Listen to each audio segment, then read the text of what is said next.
All right. I believe this means we are live. Ladies and gentlemen, boys and girls, tech fans of all shapes and sizes and sorts and persuasions, welcome to another Monday morning tech chat show on the SGGQA podcast channel. I'm Juan Carlos Bagnell, some gadget guy, the SGG of the SGGQA. And the QA, of course, stands for the fact that this is a question and answer. I like this to be an interactive conversation. Already seeing a ton of people in the live chat, which I'm very confident we are going to have a quality and substantial conversation on a number of topics today. Steve DeRoche, I got to send him the shout out. He's the one who helped me make. He didn't help me make. He made the intro that I'm using for the YouTube stream. I'm seeing Rico's stories, Sherrill. I'm seeing Warris. LFA is in the house. Channel you should totally be checking out if you dig on audio reviews, especially headphones. I'm seeing Drop Viper dropping some fire. Another channel you should be checking out if you want quality conversation, but you want to turn your amp to 11, you should hit up Viper. I'm seeing the Nitpicker, another quality channel you should be checking out, especially if you like your tech reviews delivered in an accent vaguely reminiscent of Arnold Schwarzenegger's. We've got a tremendous cast of characters in this live chat. Abraham Artemis, Trend 2816, Brandon, Drummer Boy. It's going. Aditya Anil, we're seeing stuff coming in. Thank you so much for joining us on another tech show. This is, of course, I like to host my podcast on a Monday. It gives us a little time to check in on news stories, to sort of unravel our feelings on what's going on in the world of tech. We're not rushing to meet some kind of Friday podcast deadline. We get the weekend just to take a breather. So, first of all, I'd just like to put it out there. If you were one of those so inclined to celebrate such a holiday, I hope you had a happy Easter weekend. I had a lovely time with my family. We brunched, and my daughter was hilarious and adorable and just like was a force to be reckoned with during the Easter egg hunt this year. I'm proud papa. Not that she was like knocking over kids. She had some strategy going on. So we went to this like real fancy resort and they did like an Easter egg hunt for the kids, and they go, "Okay, kids," in this like 3-year-old paddock. It was like sort of a velociraptor pen, but for 3-year-olds. And they go, "Okay, kids, Easter egg hunt, go." And I'm just so proud. My daughter, instead of going for the immediate first eggs where the swarm of kids were all trying to hit that front line, she went running all the way to the back of the paddock and then just started like armfuls, just like scooping up eggs off the ground. It was amazing. My daughter's pretty sharp. I am totally screwed when that kid gets older. So I hope everyone had a lovely weekend. Even if this isn't the kind of holiday that you're apt to celebrate, I just, for any time that we get to check in on a Monday morning, I hope you spend some time with people you like hanging out with, eating some good food, and getting some good relaxation going on for your weekend, if that's the kind of thing you're into. So there. I hope that you had a good weekend, is basically the really long way of me saying that. All right. I've got a little housekeeping coming up. I want to start off with, let's see. Oh, Sherrill Abdul Rahman. Lex is awesome. Is her egg consumption measured? I should come up with like a flow chart for toddler eggs per hour consumed, because that girl got way too much candy over the weekend, and we had to portion it out from her so that she couldn't just like shove it all in her face in one straight shot. Orlando Green. All I have to say is Juan was right. Listening to these Galaxy Fold reviews, folks are sure doing a lot of apologizing while in the same breath talking about how much they love the phone. Aditya Anil, hashtag some proud father guy. Orlando, we're going to get into Galaxy Fold news. I'm going to save that for the end because I want to kind of tag team. We've got two companies having some issues, and I feel like we should save that for the end of the discussion. I don't have as much news as I would normally tack into the beginning of my podcast, so I want to spend a little time on that. But we need to talk about Samsung, and then we also need to talk about my beloved Nokia, having some problems with the Nokia 9. Some news that broke pretty late into the weekend last night, and also powwowing, having some online conversations with TechAlter, because he's doing a real good job He's doing a very good job of covering some of this stuff. Abraham Artemis, I told you so. Maybe some gadget guy quote. All right, I'm laughing at you guys sort of commiserating with me, but again, where I was getting some really spiky conversations about the LG G8, I'm still trying to hold myself to that same standard where I'm not going to laugh at a gimmick like air gestures. I don't want to laugh at the Samsung Galaxy Fold, but I feel like we should be having some more nuanced conversations about the state of tech reviewing and then also the philosophy of where the market is going. Because if you've been following any of the podcasting I've been a part of for the last several years, even when I was one of the regulars over on the Board at Work podcast, I've not been a big fan of the idea of folding phones as a daily driver mobile communicating device. I have serious problems with the state of smartphone design in general, and I don't think a mini tablet really solves my issues with that. So that's going to be the crux of the end of this podcast. Nokia, Samsung, stay tuned for that. We're going to cut through some news first, though. Sharil Abdul Rahman, Galaxy Fold, it folded on itself. I've been seeing a number of jokes about like, oh, Samsung folds. Folds under the pressure. So, yeah, I think we're going to have a lot to talk about. Just a quick sip of water there. All right. So, like I was saying, first bit of housekeeping. I'm mentioning this in the podcast just, again, as another data point to point to, as another response to point to. This has been a pretty heavy LG week for me, which means I've been getting called shill all over the internet because I happen to enjoy using LG phones. And, like, that's my honest opinion. And apparently I should be lying about that. But last week, we got the scores from DxO on the LG V40. DxO, they review cameras. It very much bothers me that they rely on a single score metric. So you get a grade. Like I think the top ranking phone is somewhere like 112 points, something like that. Someone please correct me in the chat. But it very much bothers me that you get this one score from DxO. This phone scored a 93. This phone scored 112. And then you immediately carve that up into a photography score and a video score. So now you've got two scores that somehow feed and inform this one score. So already the grading is difficult to untangle. And then under that, you really need to read into their review what it was they tested for, what the phone does well, and what the phone does poorly. I'm still putting this out here.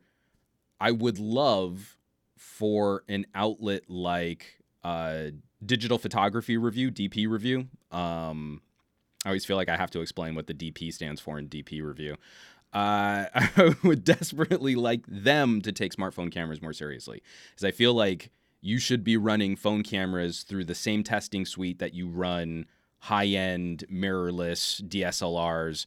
But DxO has kind of become that shorthand.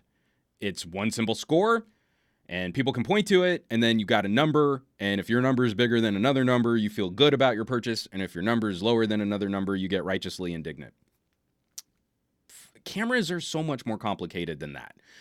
So I wrote a response. I know that people who are inclined to follow me would probably also be inclined to be skeptical of DxO. I'm not skeptical of DxO. I do not believe that they engage in any kind of payola, that they change the parameters of their testing to suit a phone. I think they're entirely consistent, but I'm disappointed that they are consistently testing at sort of the lowest common denominator.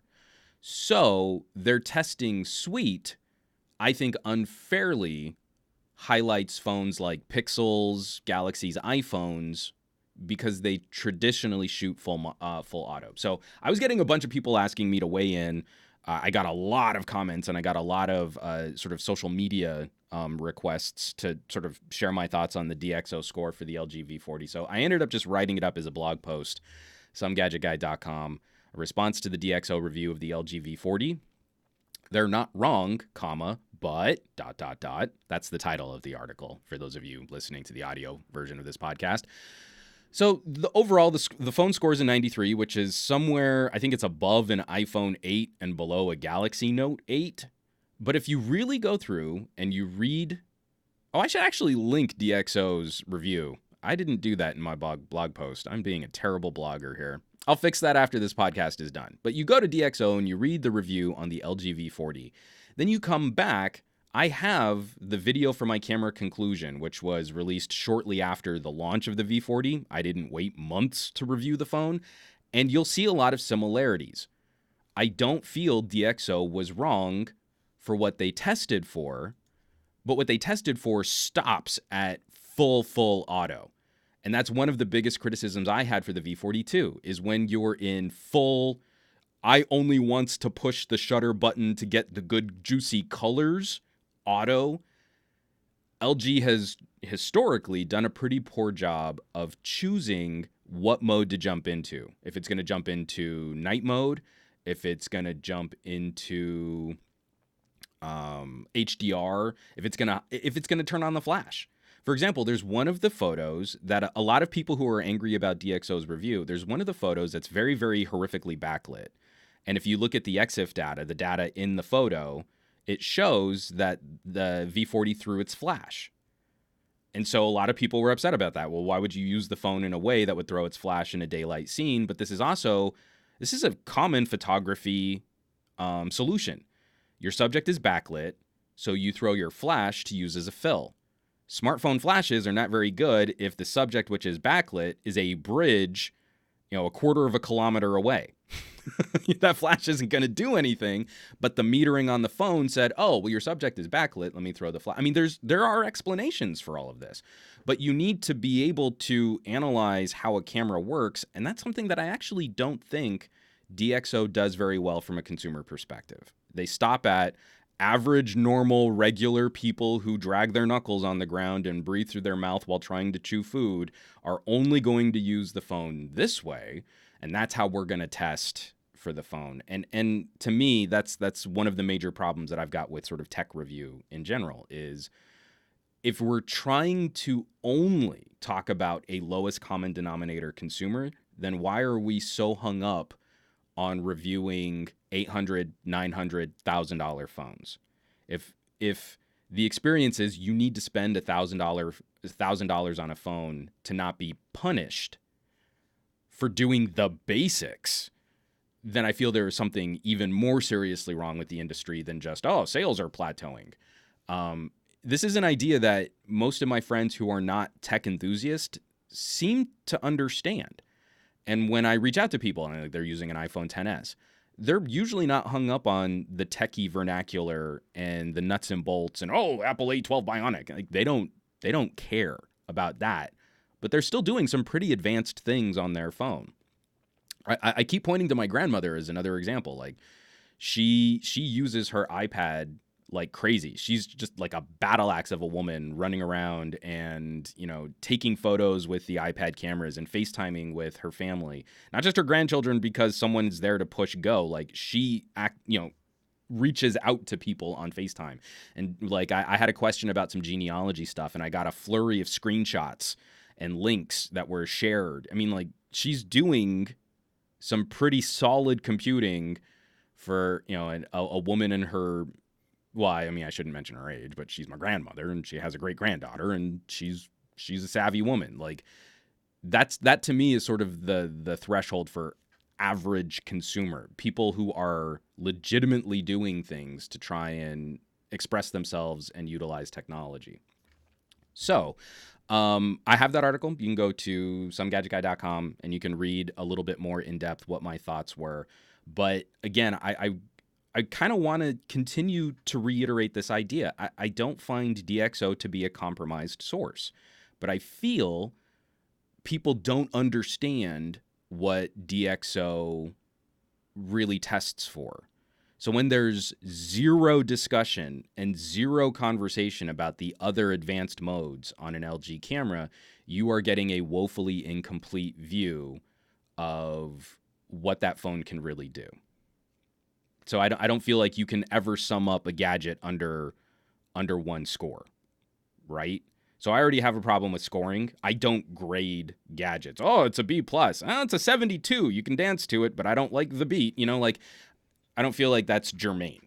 I think like you waste a lot of time sort of genital measuring instead of actually talking about the pros and cons. And so it makes for easy headlines. And then you get a bunch of people like who can write their editorials. Oh no, DxO score spells trouble for the LG V40. And you're like, yeah, the V40 was a phone released last year. it's almost May. what what problems are LG facing that LG didn't cause themselves in their own marketing on the V40? This is hilarious. So, yes, those are my thoughts. I feel like I need to take a break from reacting to LG stories and LG editorials and just finish my reviews on using LG phones and Nokia phones and getting a couple other videos out. So moving right along, let's get into some news. I'm going to take a quick sip of water from the tastiest coffee mug that's ever been created. Very germane to a camera conversation because, again, reviewing a camera is about more than just the megapixels. Okay, so let me see what we got here in the live chat. And oh wow, the YouTube live chat like borked on me hard. That was gross. Yeah, it just like eliminated all of your profile pics and then refreshed itself. Let's see. Sharil replying to Rico. Oh wait, no, we've got. Wow, no, I'm sorry, guys. Hold on one second. My live stream. I might need to sort of reset my my live chat. This is getting real funky. I can't scroll up. So let's see if I can get that fixed. This is terrible podcasting. I apologize. Here, let me just kill this. Let me just pop it back out again. Pop out chat. We're gonna see if we can make it through one podcast at some point that that I don't have like the stream bork or the chat evaporate. So we'll see how that goes. All right, I think that fixed it. Whew. The Nitpicker, what happened to the Bored at Work podcast? Is it dead? It has been officially put on hiatus for an undisclosed period of time, and we've been talking about doing something a bit more streamlined or sort of reviving some type of live discussion show. And then we all kind of got real busy. So that's still a thing. I just don't know how that's going to work. Let's see.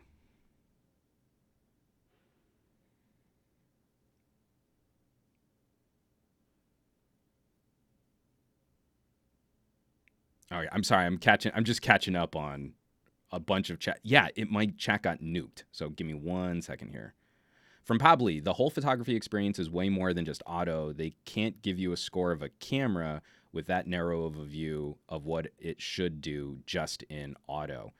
That's my feeling on it. I feel like if we're going to fawn over like the Pixel's awesome night sight mode, there needs to be some discussion about advanced features, manual modes, manual video, things like that.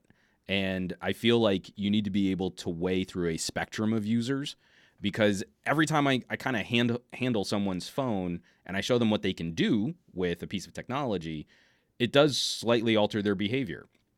If I go to someone and be like, oh my God, I can't believe you're using that phone because obviously like the Pixel's the best. Well, they're just going to think I'm a jerk. Like, they're not going to learn anything. And actually, the person who would have that kind of conversation probably doesn't have much knowledge to impart, right? You know, oh, no, someone else said on the internet that this is the best camera, so that's why I bought it. You're like, cool. Steve DeRoche, LG should stop making phones, right? Because, you know, a bunch of editorials. I had so many DMs. It started off with 3 on Sunday morning, and then it kind of kept growing, and people were tagging me in replies like, oh my gosh, can you believe that someone wrote this article? And that's kind of why I also said, like, I gotta take a step back. I'm replying to other people talking about these phones who didn't really use the phone more than I'm just using the phone. And I spent the whole weekend shooting hard with the LG G8, and I had a blast. Like, it's a fun camera to use, and the auto mode is nicely improved. And the night view is now, I think, my favorite night mode outside of, like, a P30 Pro is going to win for actual low light photography. But I shot Lex doing Easter egg hunts, 4K, 60 frames per second video, was cutting it up on the phone, uploading it to cloud. My parents were able to see, like, with an hour time delay in 4K, 60 frame per second video with Dave Brubeck was most of the soundtrack for my daughter's Easter egg hunting activities and brunch and photos, and it was great. I had a blast. Like, this phone was rock solid. It did not let me down through some pretty aggressive shooting on a pretty hot day. Let's see. And you know what? Let's get into some news. I can dig through camera stuff, and I can live stream an entire camera conversation, which probably won't be the best podcast. Yolanda Rowe, ain't photography grand? Yeah, it is. But again, I like creating things, I like making things, and I like sharing things. So Matt Josephson, Brubeck. Wow, I'm impressed. Well, I don't know. I mean, I like Dave Brubeck. I like to meet other people who like Dave Brubeck. I think we could be pals.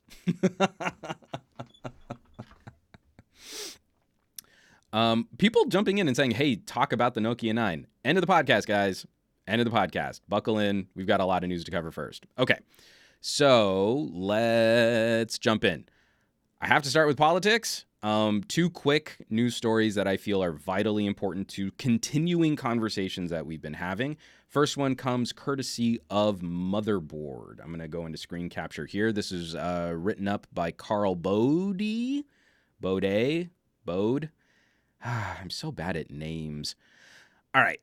Report. 26 states now ban or restrict community broadband. From the article, a new report has found that 26 states now either restrict or outright prohibit towns and cities from building their own broadband networks. Quite often, the laws are directly written by the telecom sector, and in some instances, ban towns and cities from building their own broadband networks, even if the local ISP refuses to provide service. The full report by Broadband Now, a consumer-focused company that tracks U.S. broadband availability, indicates that the total number of state restrictions on community broadband has jumped from 20 such restrictions since the group's last report in 2018. Frustrated by slow speeds, limited availability, high prices, and terrible customer service, more than 750 communities across the country have built their own broadband ISPs or co-ops. Studies have shown these locally owned and operated networks tend to offer lower prices, faster speeds, and better customer service than their private sector counterpart. I need, like, the stunned Pikachu face. Like, what? Really? Huh? No, this has been a major issue. What's frustrating is this gets wrapped up into the net neutrality debate, right? A lot of people who disingenuously fight net neutrality bring up things like, well, we need better competition.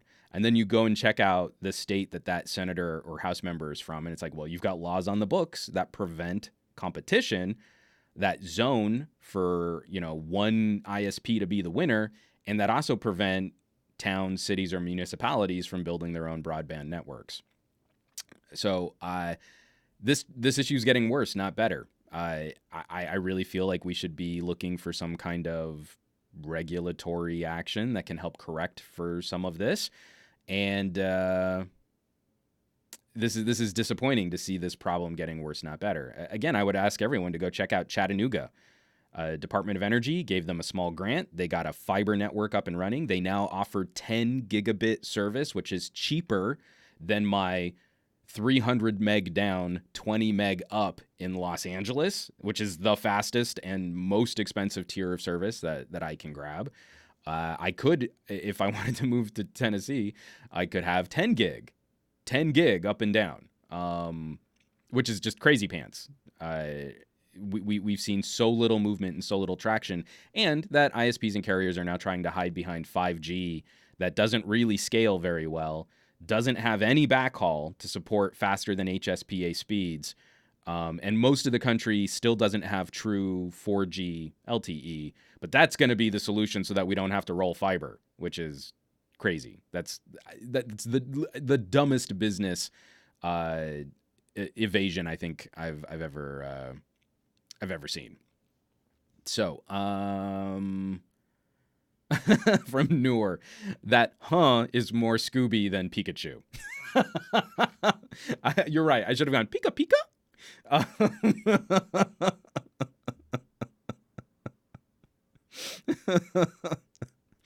From Sherelle. This is where the live image GIF insertion in the live stream would be appropriate. Great use of the Pikachu meme. It's frustrating because businesses want to be profitable to an insane degree. It's not enough to be marginally profitable on a community. After the infrastructure has been put in place, they've been able to tack on fees for improvements that never come.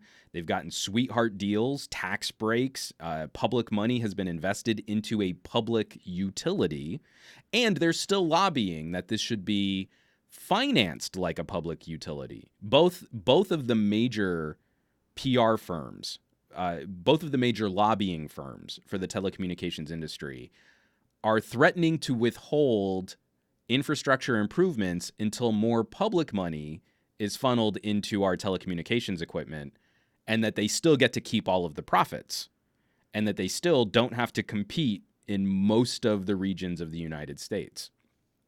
And we're still pretending like this is a free market issue. A free market would have competitors. And the only time we've seen service get better or prices drop is when a state or a city is able to wedge in something like municipal fiber or Google fiber, or someone starts up like a co-op that can actually fight. But now we've got 26 states with laws on the books that prevent people from engaging in that kind of competition. LFA reviews, you need more moderators, brother. Seriously.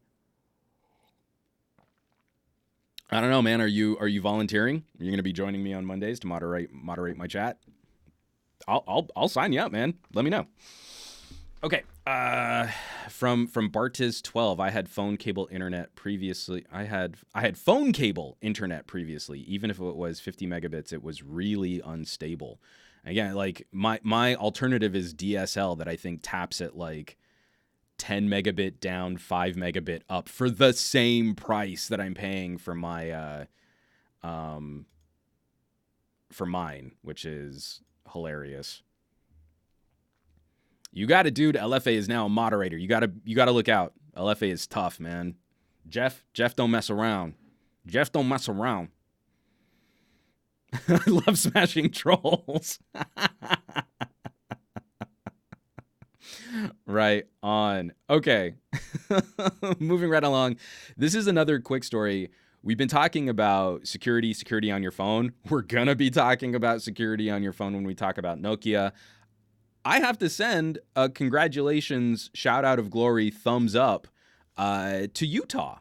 This is a great step, and something where, again, we care about states' rights. We want people in smaller communities to be able to dictate what happens in their community. And I'm happy to see lawmakers looking at the state of digital information and tracking. So, Utah bans police from searching digital data without a warrant, closes Fourth Amendment loophole. This is written up by Nick Sibylla. Nick Sibylla on Forbes. In a major win for digital privacy, Utah became the first state in the nation to ban warrantless searches of electronic data. Under the Electronic Information or Data Privacy Act, HB 57, state law enforcement can only access someone's transmitted or stored digital data, including writing, images, and audio, if a court issues a search warrant based on probable cause. Simply put, the act ensures that search engines, email providers, social media, cloud storage, and any other third-party electronic communication service or remote computing service are fully protected under the Fourth Amendment and its equivalent in the Utah Constitution. Heck yes. We've had this philosophical problem that, you have your home, and that's a building, and it's a physical structure, and if someone in law enforcement wants to look inside, they need to go and get a warrant to knock down your door and take a look inside. Technology has moved so quickly, we have not been able to codify how we act when it comes to someone's personal thoughts, private information, private data, and that it lives on someone else's server. Remember, the cloud is not magic. It's your information on someone else's hard drive. And so if we want to maintain that sort of king of the castle approach to private information, private data, et cetera, this is the right step. States taking this step to say, our local law enforcement probably doesn't want this to happen, but the potential for abuse, the potential for harm to the general citizenry of Utah mandates that we take this step to treat your private information, your private data, your personal thoughts, photos, images, audio, everything under the same tenet, the same philosophy of ideas that we would the physical things what live in your home. So I got to send that out as a kudos. We've been talking a lot, we're still trying to untangle face unlock. There are legal arguments still being made as to how your phone is locked when you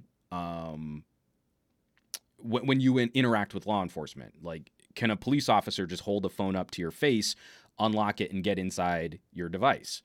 Biometric security doesn't have the same kind of protections that having a strong password would have on your phone. So baby steps. This is something that we're going to be untangling over the course of the next generation. And we need to be able to have conversations about privacy. I am not impressed by a sentiment of, well, if you got nothing to hide, you should just give everything over to the state.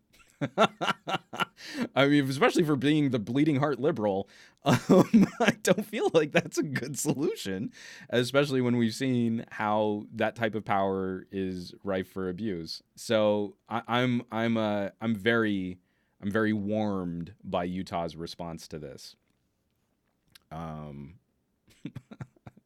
This is good.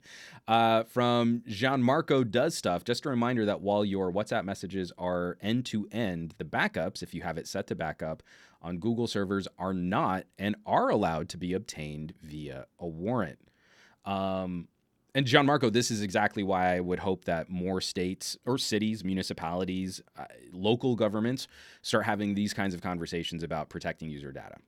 That you can requisition Google to dump information because it's technically their data. Your backup lives on their server, so it's technically both of yours data. But I'd like states to start taking the initiative of protecting the privacy and security of their citizens.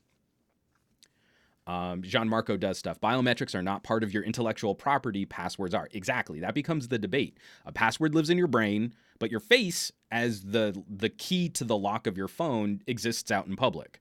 Up until very recently, like, you could just take a picture of me and unlock a Galaxy S10.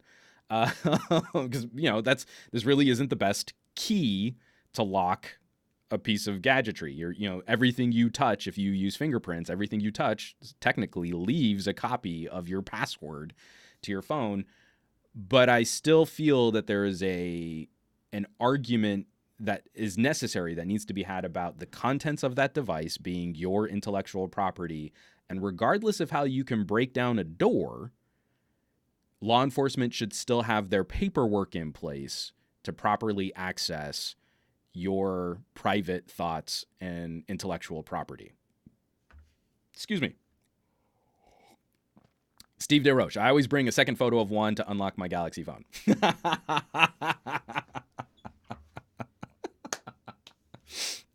LGH Delma, is something really end-to-end if I can float in a server somewhere between the recipient and sender? I mean, if the recipient doesn't have his phone on, he won't receive that message.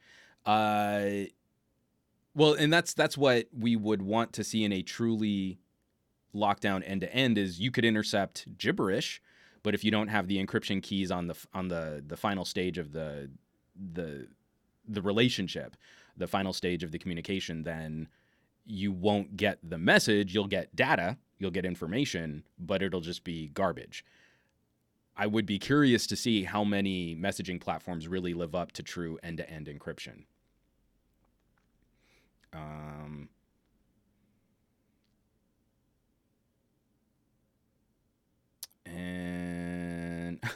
Thanks, Tech Leathercraft. I appreciate the backup there. Okay. One more quasi-political story. And the reason why I bring this up is not because I've got a real strong opinion on this, but I'm kind of hoping that some of you folks out there do, because I talk so much tech and politics on this story. I felt it was important to bring up a situation of politics and tech, specifically politics and advertising. I saw this headline and I didn't know how to feel. You know, when you use a product or when you use a service, right now there is a sort of climate of trying to do business with companies that then spend their money in regions or in areas that you feel are appropriate. People are very quick to sort of brigade or, like boycott when a company puts money in places where you might not appreciate them putting money in that place. And I still want to have a higher idea of the companies I do business with. So going back into screen share here, when I saw, this is a story from therap.com, Laura Ingraham lands a new sponsor. Google has placed 20 plus ads this month on the Ingraham angle since April 2nd. This was written up by John Levine last week. Google made a big bet on Fox News host Laura Ingraham in April, with the company running more than 20 ads on her show for itself and its YouTube subsidiary, according to a review of content by the liberal watchdog group Media Matters for America. According to MMFA, Google or YouTube ads have appeared during the Ingraham angle at least 23 times this month, beginning on April 2nd, with 3 ads running on the April 16th broadcast alone. They were not there in 2018, a rep for the group noted. Reps for Google and Fox News did not respond to multiple requests for comment from the Wrap over the matter. So, how do we feel about Google advertising on a very specific flavor of conservative news talk? Because there's a part of me that thinks like, well, if I were Google, I'd be looking at some kind of Trojan horse style advertising. Like, we can maybe reach people here and they might use a Google service and then fact check some ideas that are on this show. Like, there's something kind of meta there. There's also something to, how much the current slate of Republicans have been up in arms about platforms that censor content.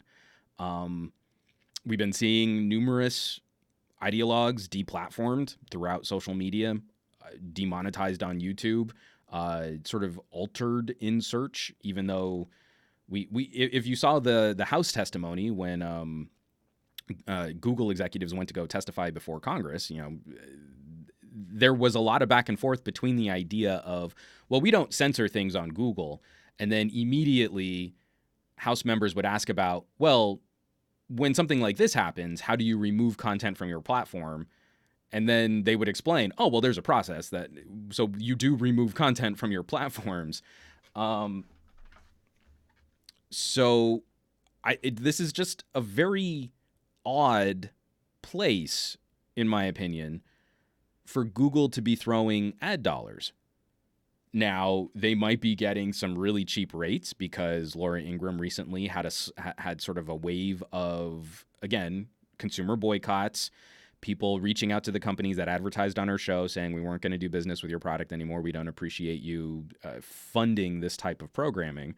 So maybe Google is getting a steal, for like really, really cheap ad time to reach an entire base of consumers that they otherwise might not have access to.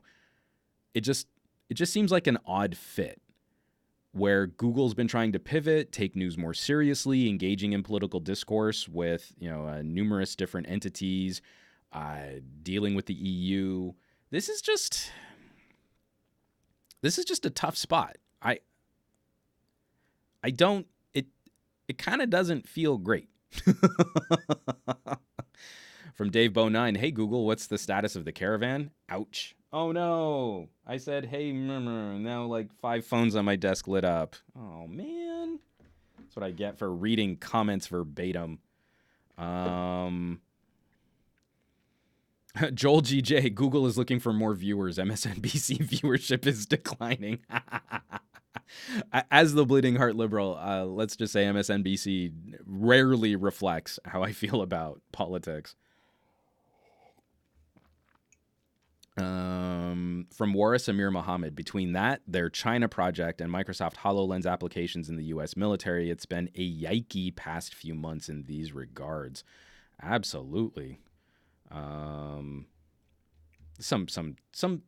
tough challenges when it comes to, because again, I still use a lot of Google services, and I feel like, the money they make off of my data, the advertising, it's not exactly how I would want that money to be spent, but I also don't feel like it's in a company's best interests to ignore a potential consumer base. Like if Google products are doing well, then I don't know. It's just weird. Oh, I'm bored at work. Jumped in. Yo. What's up, Enabong? How you doing, sir?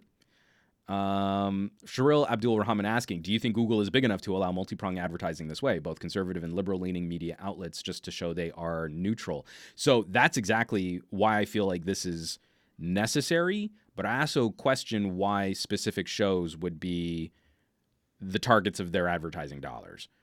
Google has a PR issue, an imaging issue, a messaging issue when it comes to more conservative-leaning individuals who genuinely believe that they are unfairly represented in Google search, on YouTube, that there is a concerted effort to silence conservative voices in media. That absolutely could be a part of this, is just trying to break down the psychology of, well, look, we're giving money to this news talk show host.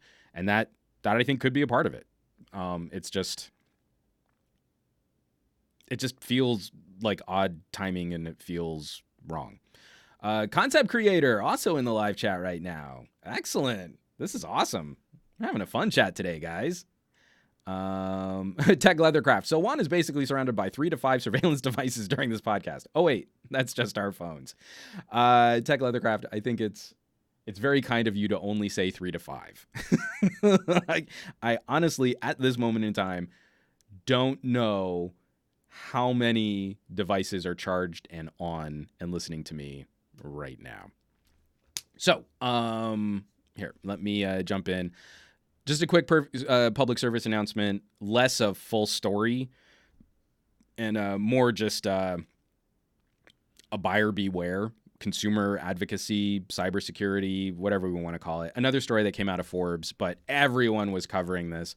It was very quietly launched behind the backdrop of a lot of political news this week. But Facebook, another bad look. Facebook quietly confirms millions of unencrypted Instagram passwords exposed. Change yours now. Davey Winder at Forbes, writing on a cybersecurity beat, hot on the heels of Instagram users being warned about hackers stealing passwords, more password insecurity issues have been disclosed, this time involving Instagram itself. Here's what happened and why every Instagram user should change their password now. So I'm not going to read through this whole article. At this point, it's par for the course, right? Like Facebook does not act in the best interests of their users because their business model depends on a leaky user information sharing system for other marketers and advertisers. And that's a part of Instagram now. And the scummy thing is they tried to, again, slip this under the radar. They've been fielding so much bad press about security and privacy and all of these other issues. They updated an old blog post just to say, oh, by the way, millions of passwords were exposed on Instagram. Okay, bye. So I use that service. I changed my password. I enabled 2-factor authentication. It's another fail. But again, it's like we need to keep talking about them. We're not going to be surprised. We can be perpetually disappointed. We're not going to be surprised. But again, it's another thing. No one knows the scope of it. Millions of people were exposed. What the dates, the times, we don't know. So just just protect yourself, protect your data, change your password again, or look at some kind of password manager and get on with your life. And also, as a personal talking point, it's another opportunity to have conversations with your family and friends about maybe locking down the kind of content you share. If you're not trying to be some, million follower influencer, which I absolutely hate that phrase, and I'm so glad that there's been kind of a knife twist into the notion of the influencer economy. I don't share photos of my daughter a lot on social media. I think we're up to 8 photos of my daughter, and only a handful of them is her face visible. No, wait, we might be at 10.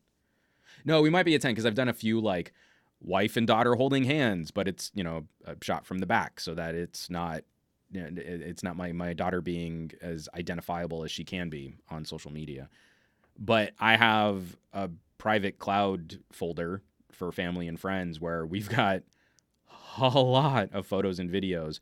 And then it's also like, I don't feel like I'm spamming, like I don't want to go through someone's tech Instagram and then see like dozens and dozens and dozens of photos of their kids. That feels invasive to me. I don't like that, so I don't want to share that, is how I feel about that. From Joel GJ, too many older people in my family still use Facebook. They are too invested in the service.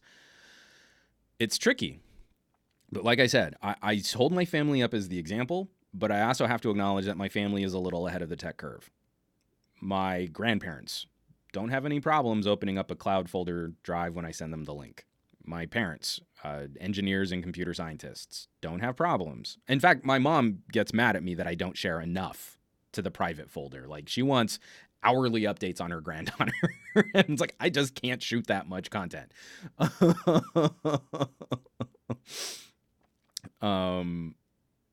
It's hard.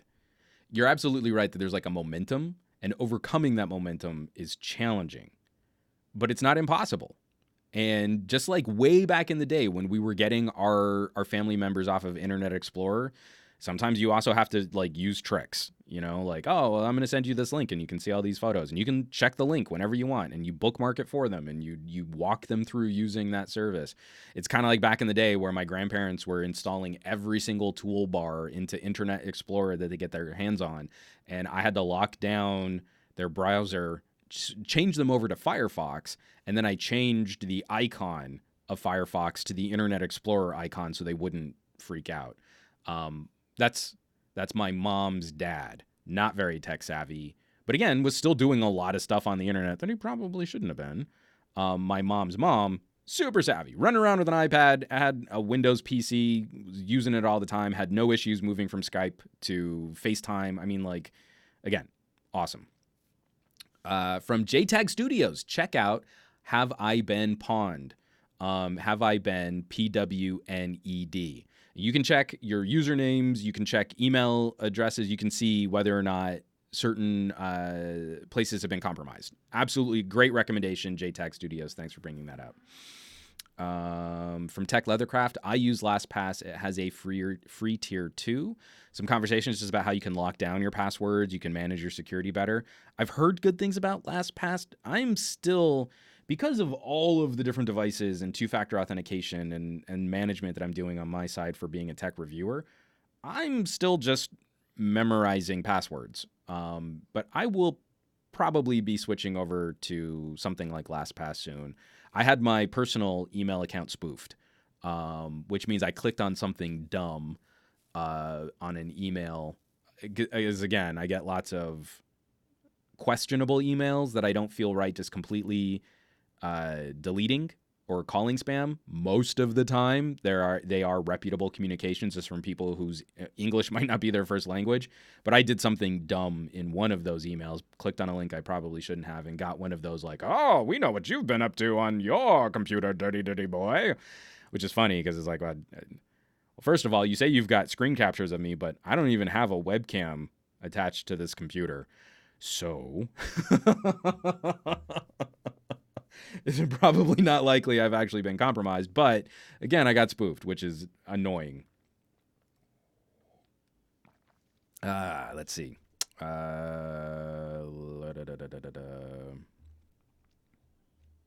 Oh, and then some other conversation, people asking questions about LastPass. So Tech Leathercraft is answering some questions. If you want to hit him up about LastPass, good times. Gary Fleschner, ExpressVPN has been great for me. Hashtag not an ad. I'm going to be doing some traveling, so I'm looking at either Express or Nord. I might be going with ExpressVPN or NordVPN for. I'm going to be going to Computex, so I kind of want to have something in place just to keep stuff clean and tidy. Let's take a quick break here before we jump into the last half of the podcast. And I completely forgot to bring this up last week. It's the little homegrown community, which has been growing faster of late. Some exciting progress, but I'm trying to find those opportunities to put my money where my mouth is. If I don't like how YouTube is handling its algorithm, I get very frustrated when I find a new YouTube content creator, and when I go to subscribe to their channel, the recommendations I get are not similar content, but, oh, well, you subscribe to a tech YouTuber, you must want to follow Unbox Therapy. Like, I subscribe to someone with under 1,000 subscribers, and the only recommendations you've given me are channels 1 million plus. Oh, Joel GJ with a super chat. Sorry, I'm going to interrupt my little transition here. I use Bitwarden for my password manager. Mozilla just released Lockbox. Both are free options, with the former having a yearly subscription. I need to check out Lockbox. I have been very happy moving over to Firefox, both for my desktop and my phone. I need to spend some time with that. Mozilla been doing okay with some of the privacy and consumer protections and some fun stuff like that.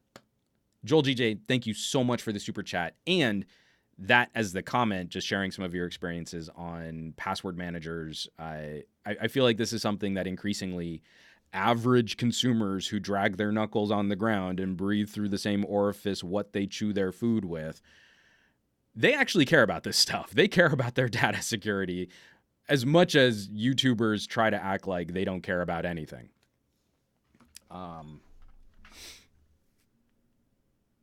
So from LFA Reviews, I took control of that section on my channel and added the channels I want associated with me. It shows the 1 million plus channels under that.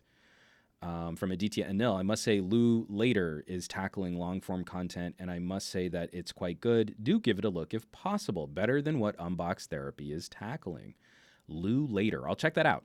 Because I want to add some more people to this list, because the thing I'm trying to tease back into was I've been trying to build up a little community. We are seeing traction. Other people are submitting, and it's growing little bit by little bit, very organically, but very quietly. And this is a Reddit community called R Glowing Rectangles. And there's nothing stopping you from posting stories from larger outlets, but the main idea is to try and create a beginning step, something of a link farm where newer creators can try and build a little karma, can share some of their videos, get some better SEO. And that's the long-term goal. I mean, it's got to start somewhere. I've had people saying like, oh, I'm not seeing a lot of upvotes here. And I feel like the answer to that is then upvote more content. So let me switch back into screen share. Last week, I completely spaced. I completely forgot to chat about R Glowing Rectangles, but these are the top stories on R Glowing Rectangles this week. In the number one spot, I just elevated him to moderator on my YouTube channel, on my podcast, LFA Reviews. This was a very bad look for a company. This was the top rated video at Glowing Rectangles. I gave a negative review of the Bluetooth T7 headphones. I didn't think they'd respond like this. If you want to see a catastrophic failure of PR, please check out this video. Obviously, Jeff and I are pals. because I just made him in this podcast the moderator in my live chat. But seriously, without this being like us sort of like, echo chambering each other here, I really appreciate the calm response while airing an ugly side of the tech industry. I think Jeff conducted himself professionally, and I think we had a grown-up conversation that was led by his experiences here, that all too often people who run PR for medium to smaller sized manufacturers don't seem to understand that YouTubers are not there to make free commercials for their products. I turned down a lot of stuff to review because you get about an email or two into a conversation with someone and it becomes very apparent that they want to write my script for me. And then I'll just shoot pretty video of their product for them. And then I have to coyote ugly gnaw my arm off to get out of that. I'm not saying that that's what the relationship was between LFA and Bludio, because obviously he put out a negative review and their PR responded very poorly. But this is something we need to highlight. Even when someone's got a smaller channel, or they're building their channel's growing, they've got an engaged fan base, the only thing you can count on is sending a product to a YouTuber to review is their ability to share an honest conversation with their audience. That's how you reach their audience. So I really appreciated, even for this being as horrifically frustrating as I'm sure it must have been, Jeff's reaction. He took the high road. He still told his audience what went down. I mean, he still disclosed, like, this is what's going on, and I feel like this is an important thing for you guys to know about this company you may or may not be doing business with. But I felt he did so in a very measured and professional way. So I need to give him a huge thumbs up. I like people who take the high road, unlike this one PR rep for Bludio. Yolanda Rowe, high road travels better. Keep you out of the mud. Stay out of the mud. Completely agree. All right. A couple other quick videos. Let me just scan through these real quickly. We had sort of like a five-way tie for second place. My compatriots at Newegg, Trisha Hirschberger, did a video on the advantages of PC gaming and some of the accessories that she likes to use when she's game streaming. Totally worth checking that out. I very much enjoyed this video that was put up by ZPalms67, a fair take on the LG G8 versus the Galaxy S10. Again, some fair points back and forth, and looking at two products from his perspective and why some of the conversation around competition, in my opinion, has gotten so toxic. Jabbertech showing off another awesome laptop hub, a USB-C 8-in-1 gigabit Ethernet, 3 USB ports, micro SD card, 4K HDMI out with USB-C PD charging. I would say might need to work on that title, but that got a very positive response. And then wrapping up the tie, this is from, I can't remember the name of this channel. Who is this? Gadget Byte with their review of the Vivo V15. And Viper, Apple Pencil 2 could prevent you from unlocking your car.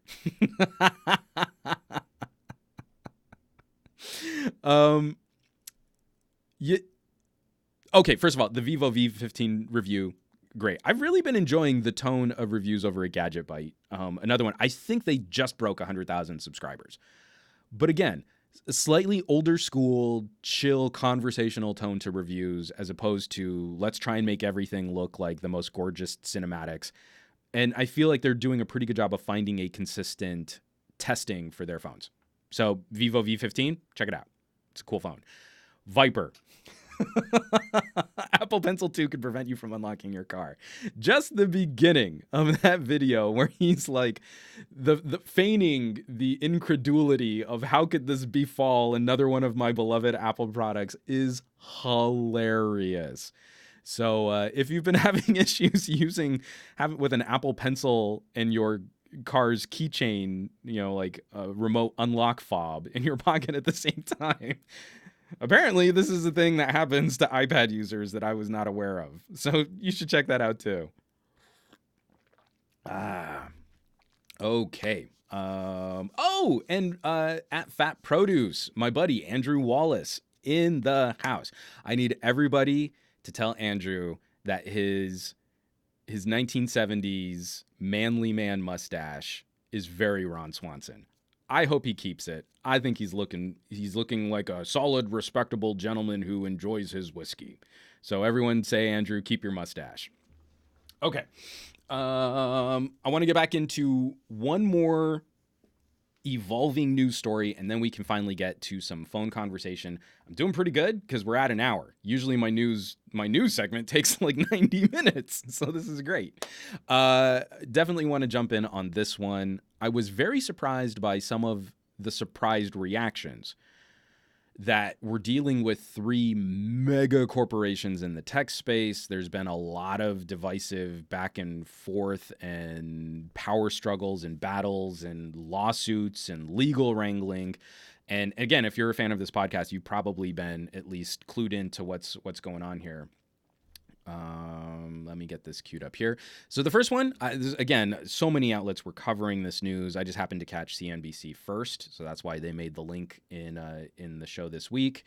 Qualcomm surges after announcing a settlement with Apple over patent royalties. This is from David Faber. David Faber. Every single time I mess up the name. So, Apple and Qualcomm have settled their royalty dispute, the companies announced in a press release. The settlement includes a payment from Apple to Qualcomm, as well as a chipset supply agreement, suggesting that Apple will buy Qualcomm chips for future iPhones. The companies did not say how much the payment will be. Qualcomm stock rose more than 20% after the news broke, boosting its market cap by about $14.5 billion. To more than $84 billion. It's Qualcomm's best day since 1999. So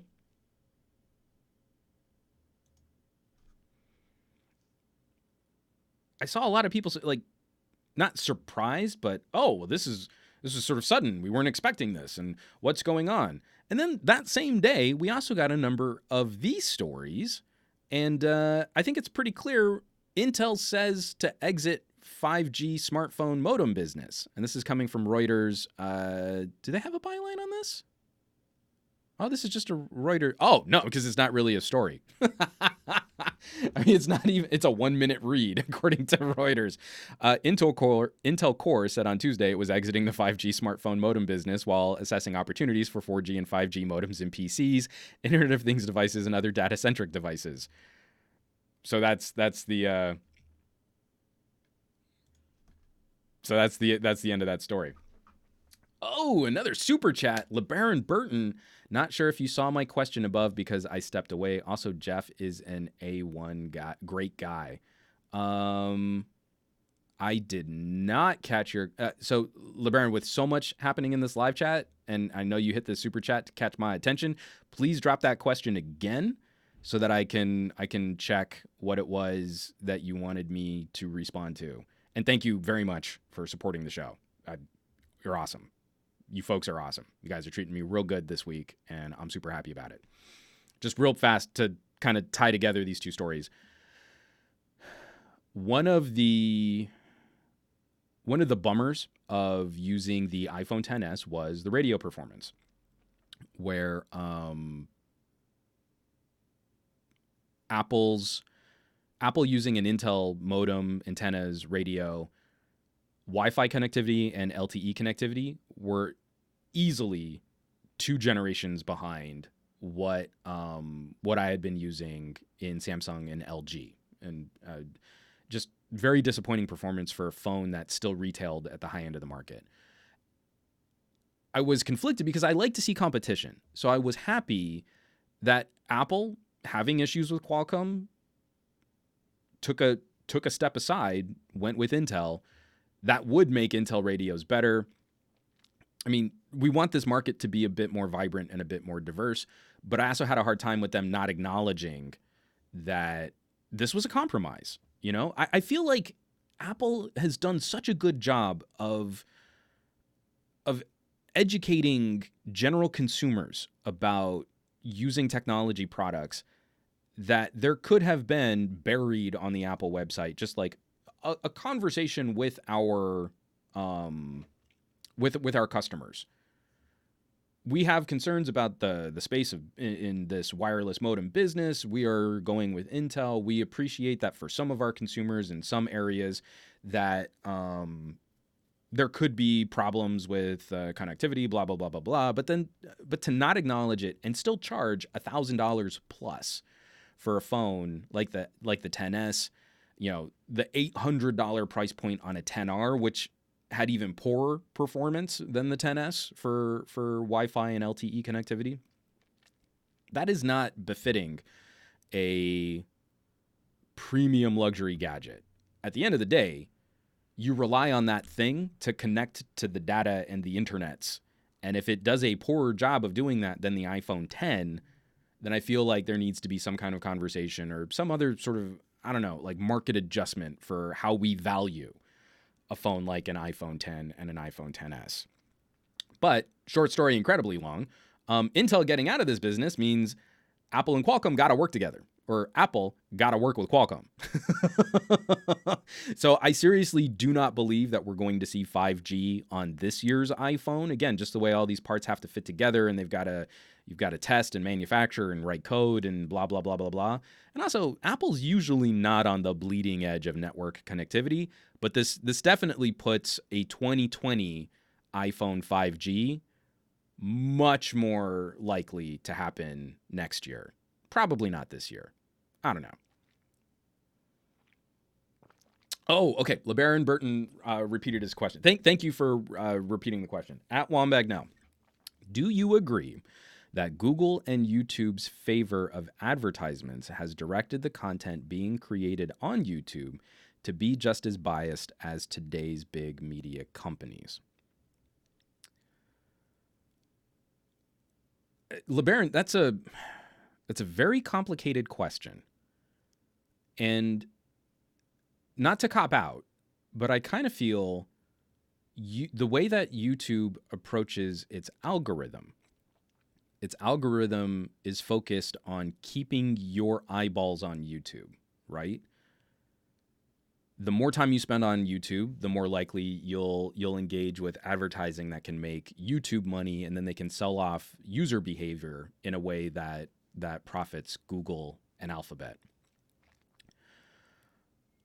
I actually think this system weaponizes search in a way that makes bias worse than old school traditional media companies.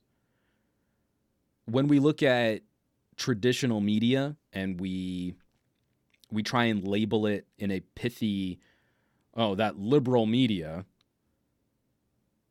when you look at outlets that are typically held up as being more liberal, especially when you look at things like NPR, publicly financed radio, that type of broadcast and distribution, it's hard to point to them and say, like, they're actually liberal leaning.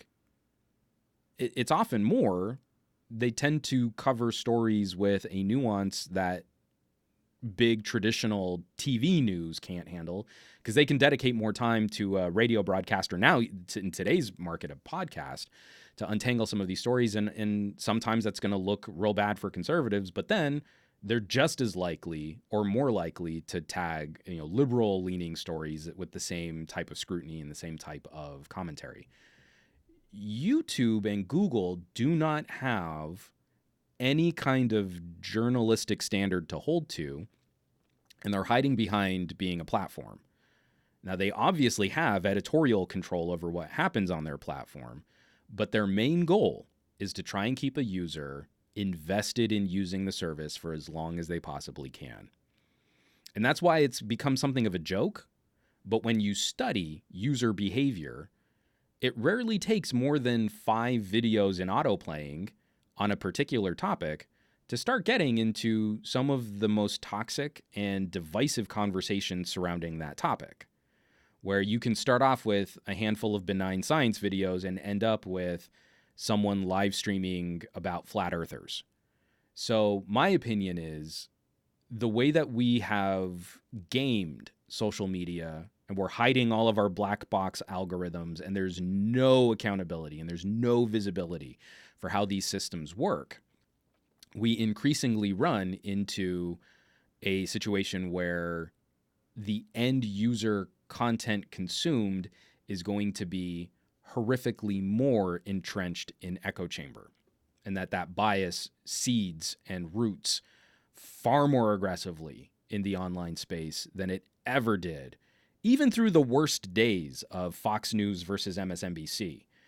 Because you then still have a few outliers like a CNBC, a CBC, a CNN, like there would be other ways to dilute the hardcore, the most obnoxious members of the Liberal Party and the most obnoxious members of the Conservative Party yelling at each other. There would be other ways for more rational folks to find and consume news. Now you go to Facebook and it, a couple clicks into, what Facebook's algorithm wants to serve you, and you're getting dragged into the ugliest and most toxic versions of those conversations because outrage porn keeps your eyes on the screen longer. So that's my feeling on it. I know a lot of people disagree with me. I would imagine that many people in this live chat are probably similarly skeptical now of the kind of content that they consume online. And those are the conversations I want to have with my family and friends.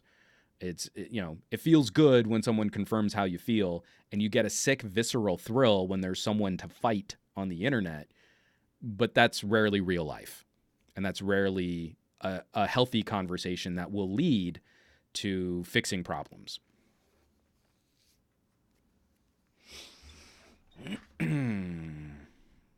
LeBaron Burton, sorry if my questions are off topic. My live stream is moving slower than the chat, so I'm not sure what's being covered.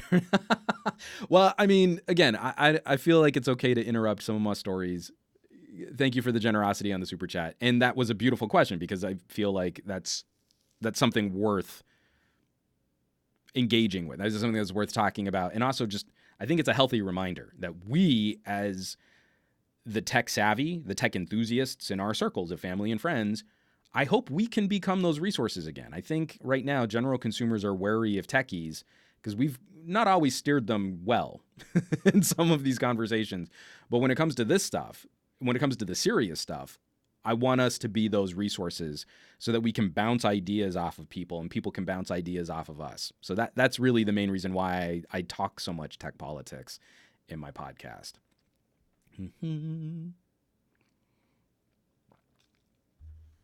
A purple spy.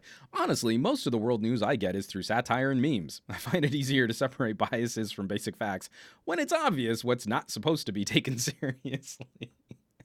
I mean, wasn't that always the argument for The Daily Show? Is like, the lead into The Daily Show are puppets making crank phone calls. They're not serious news, but you need to be aware of news to get the joke, right? So it's not that The Daily Show was doing such a great job of informing people. It was more people who were informed got the joke. So, that's hilarious. All right. So this might be beautiful timing. I just saw Sharil Abdul Rahman. Oh, wow. Breaking news. Samsung is delaying the Galaxy Fold indefinitely. Ooh.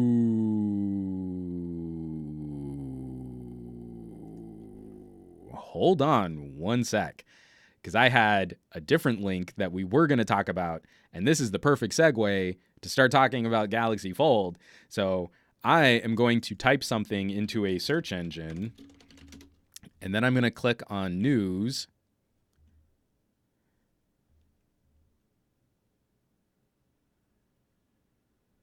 Does anyone have like a legit link on this? Because I'm going to try and see, is there a way to share like breaking news, not one of my older links. Wall Street Journal 2 hours ago. You got it. Okay. Street Journal Galaxy Fold and news.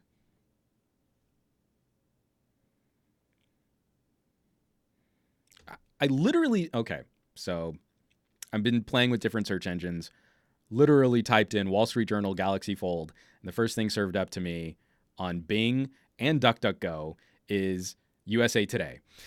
Oh, come on, search. Come on.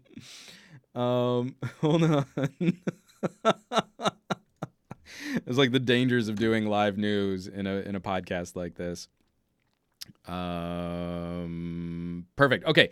Andrew sent me the link to the Wall Street Journal. Let's screen share it. Let's read this together. I've not. I don't. This is breaking news. This is the peak excitement. All right. This is from the Wall Street Journal. Who wrote it? Timothy W. Martin. Samsung's Galaxy Fold smartphone release delayed. I don't have a subscription to the Wall Street Journal. All right, I suck, guys. I suck so bad. I'm sorry. But just from the first headline, Samsung Electronics Company is delaying the expected Friday rollout of its Galaxy Fold smartphone until at least next month, according to people familiar with the matter, after tech reviewers reported their tech devices have malfunctioned. Let me see if anyone else is also just picking up on this story so we can get a little bit more information. I need to subscribe to the Wall Street Journal. I cover so much of their stuff.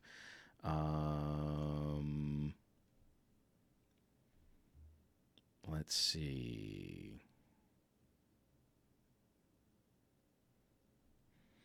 Okay, so I mean, like on two other stories, USA Today and CNET are basically just regurgitating the same thing. Well, following reports from reviewers that the screens are failing, they're going to push back. So we don't have any other confirmation from Samsung that this is hard cut just yet. This is still in the realm of people inside who know what's going on in the company are saying that the rollout's going to be delayed.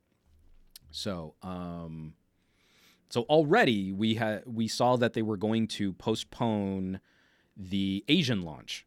So the story I had was from CNET. Let me cue this up here. So this is what I was going to link in the show notes once this podcast wraps. Samsung said to delay 2 Galaxy Fold launch events. This was written up by Jessica Dolcourt. More bad news befell Samsung's beleaguered Galaxy Fold on Sunday after several incidents with screens last week left early production review units unusable. Samsung will reportedly postpone launch events in Hong Kong and Shanghai, showcasing its foldable phone. So, this is a tweet from Richard Lai. Samsung Galaxy Fold events in Hong Kong and Shanghai have been postponed, originally scheduled for Tuesday and Wednesday, respectively. So let's get back into this here. So my feelings on this have been broad and negative, and I feel vindicated and validated, and I'm not happy about it.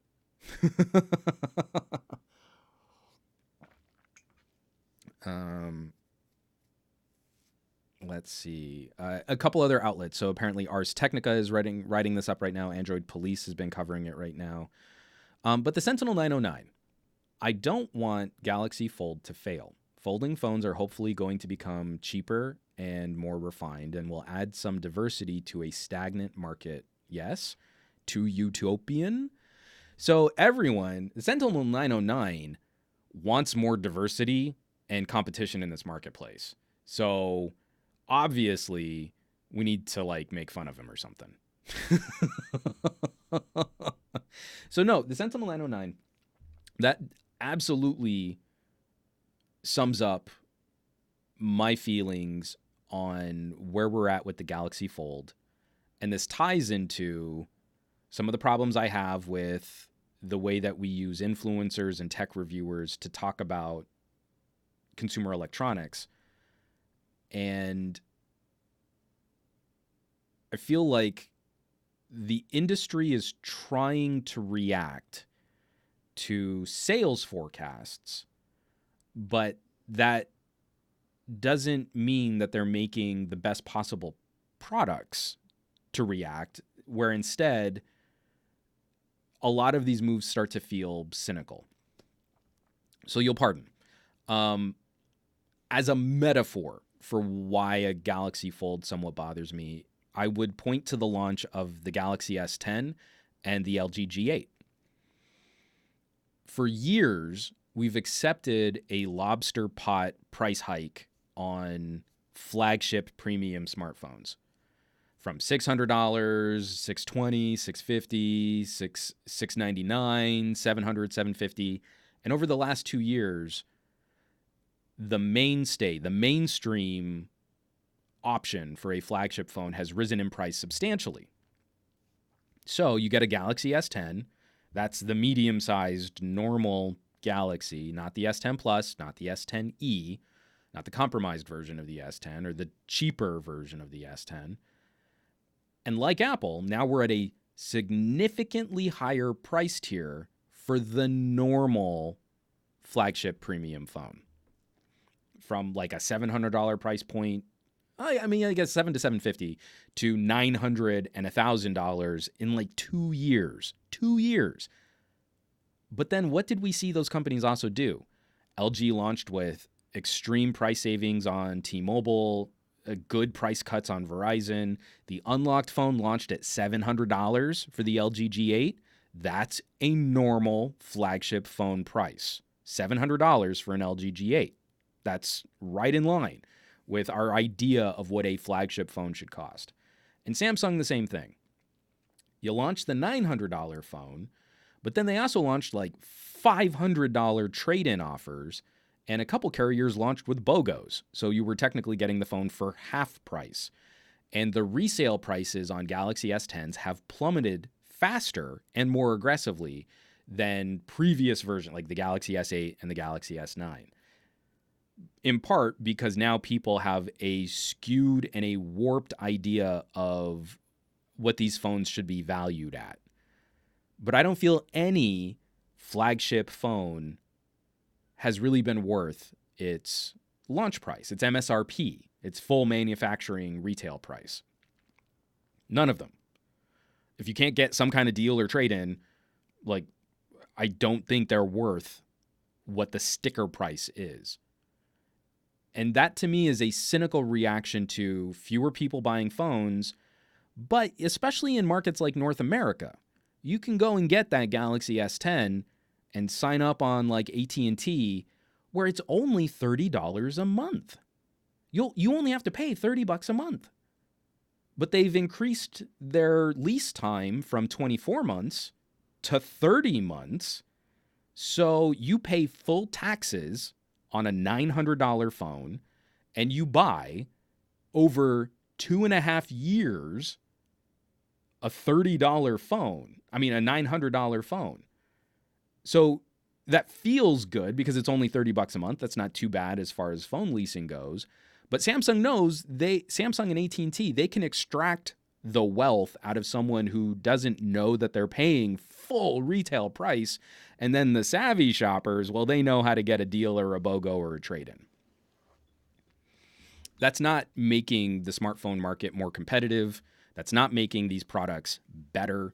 To me, that's playing a cynical game with the pricing so that tech enthusiasts can feel good about their purchase and everyone else kind of gets screwed in the process. So I have a hard time with that. That circles me back to the Galaxy Fold. I am not an advocate for folding phones. Let me rephrase this. I am not an advocate for folding tablets that turn into clumsy phones. I do not feel that solves the problem of mobile data and services. I think we've got social issues with screen time. I think we've got ergonomic issues with taller, skinnier, larger screens becoming the norm. I think we've got etiquette problems just with how disruptive these products are to everyday life, that we are accepting constant interruptions and constant diversions. But that doesn't mean that that's good, and that doesn't mean that that's progress. And so what I would like to see in the post-smartphone world is more organic interaction with data and services. And I do not believe that the solution to that is a bigger glowing rectangle which blocks me from the world around me and requires more tactile attention, often both hands tactile attention, all of my visual attention, and most of my auditory attention. I don't think that makes the product better just by making the product bigger.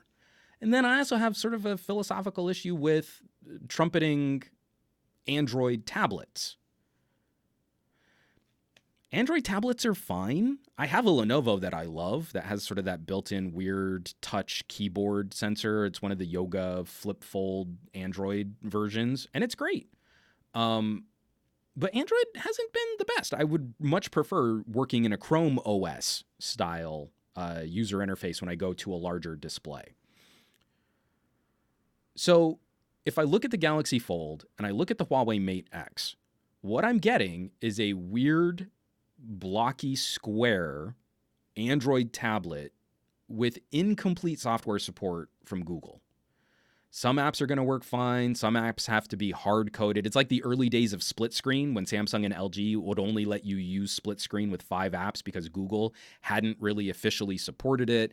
Then we have to hope that it gets better software updates and that Android Q will work and that all these things will work together and we'll end up with a product. We'll eventually get to a product that works as a better tablet, but that still doesn't fix the fundamental problems of why Android tablets don't sell that well. The user experience on Android tablets really hasn't borne its way through the market in a way that people seem to enjoy. So I'm not won over on making that my phone and making that one of the core uses of my phone. I have a problem with that. And I have a problem with a $2,000 phone, which is going to get more expensive when they need to build in a 5G radio, is way less durable in lifestyle usage. It's harder to put into a pocket because of its form factor. The main screen is the main phone screen is a compromised experience. I'm never going to want to dock a Galaxy Fold in my car open, and I'm never going to want to use that tiny porthole screen when I'm doing my turn-by-turn. So now it's like, well, I have to buy a new car head unit with Android Auto around my Galaxy Fold. Like, this is getting messy. So my issues with the Galaxy Fold are not, I want it to fail because I don't believe in folding phones. I really wanted this technology to be vetted in a more controlled fashion.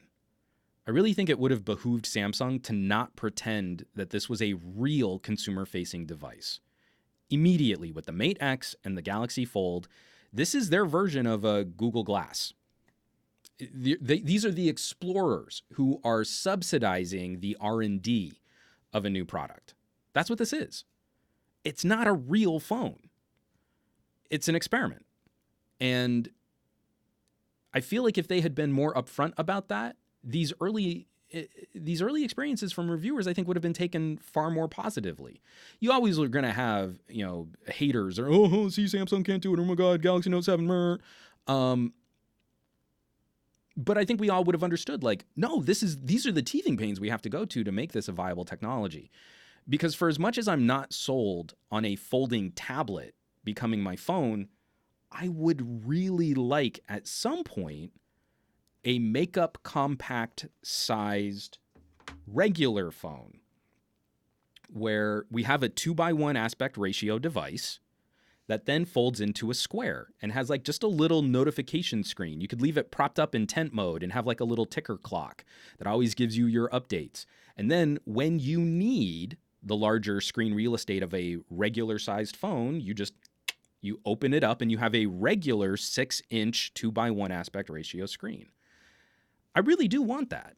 And I think we need to go through another 2 generations of folding phones to get that into a product which is ready to handle the lifestyle abuse of regular consumers.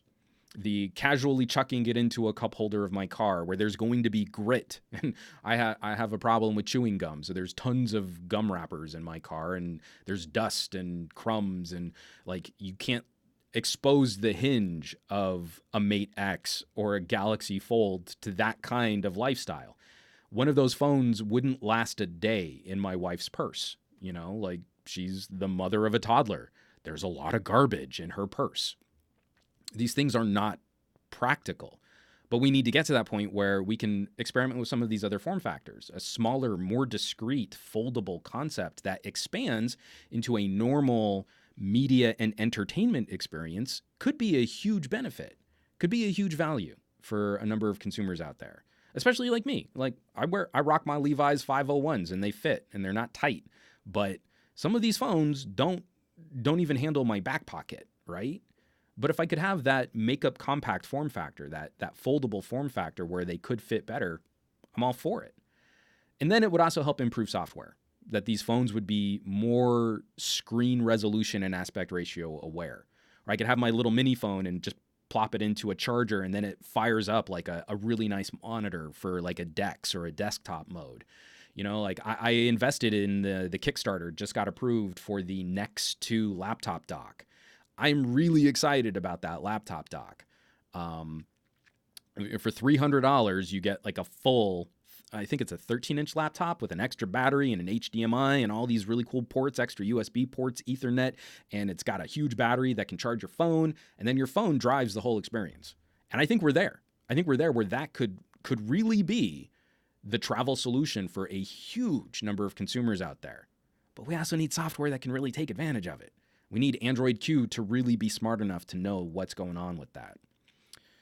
So I had a lot of people, the morning that we saw The Verge, when Dieter put out his story about his Galaxy Fold, I had a couple people in my Twitter comments saying, you know, kind of admonishing me for not jumping on the Fold bandwagon, that because of my job and I should care about progress and I should be excited about this and I should be, you know, throwing $2,000 of my own cash at a pre-order.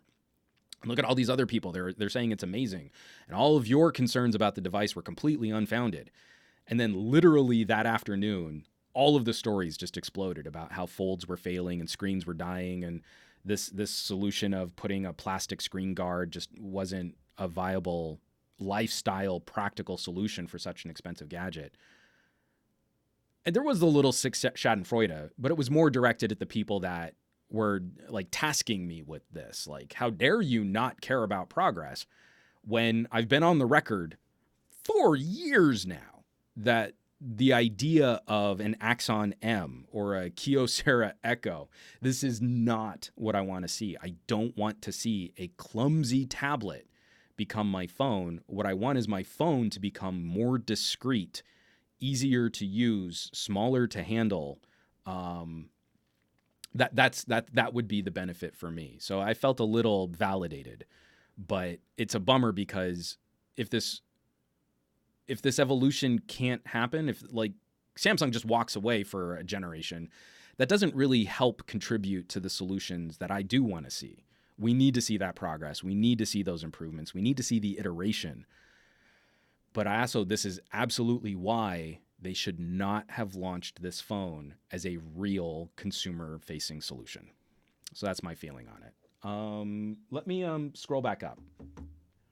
I saw so much chatter and so much conversation on all of this, these topics. And I immediately, before I even jump into some of your replies, I just want to say thanks to the people that have actually been following my channel for a while, because I feel like you at least understand where I'm coming from, even for those of you who disagree with me, that this is not, oh, I just hate on this and I want it to fail.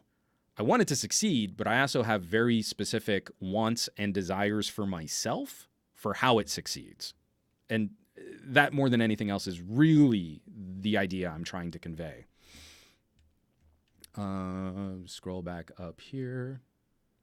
Oh, and I missed a super chat. Oh my gosh, I'm so sorry. Bram Tunison? I just butchered your last name. I apologize. Thank you for supporting production on this podcast. Do you think Nokia is in trouble? There haven't been many good devices, 7 Plus level good in the last months. Also, its flagships have no mainstream appeal. Bram, the very next thing that we're going to talk about is the Nokia 9. So thank you so much for the super chat. I'm going to push pause on that question, and then we're going to talk about Nokia and the Nokia 9. And I feel we're going to cover some of what you're asking right here. From Fat Produce, I just want to read the scripture of the holy hand grenade of Antioch from the smartphone scroll. That's another thing I don't get. I've been seeing a bunch of people saying like, well, I want like something that unscrolls. Why? There's no rigidity. It rolls into a weird tube that you would never want to keep in your pocket. How do you interact with things if it's larger and it's like a map in a flexible foldy kind of setup. Like you hold it and then it goes walk, walk, walk, walk, walk, walk, walk. Like that's okay. I know people want that, and I don't want to say you're wrong, but I kind of feel you're wrong.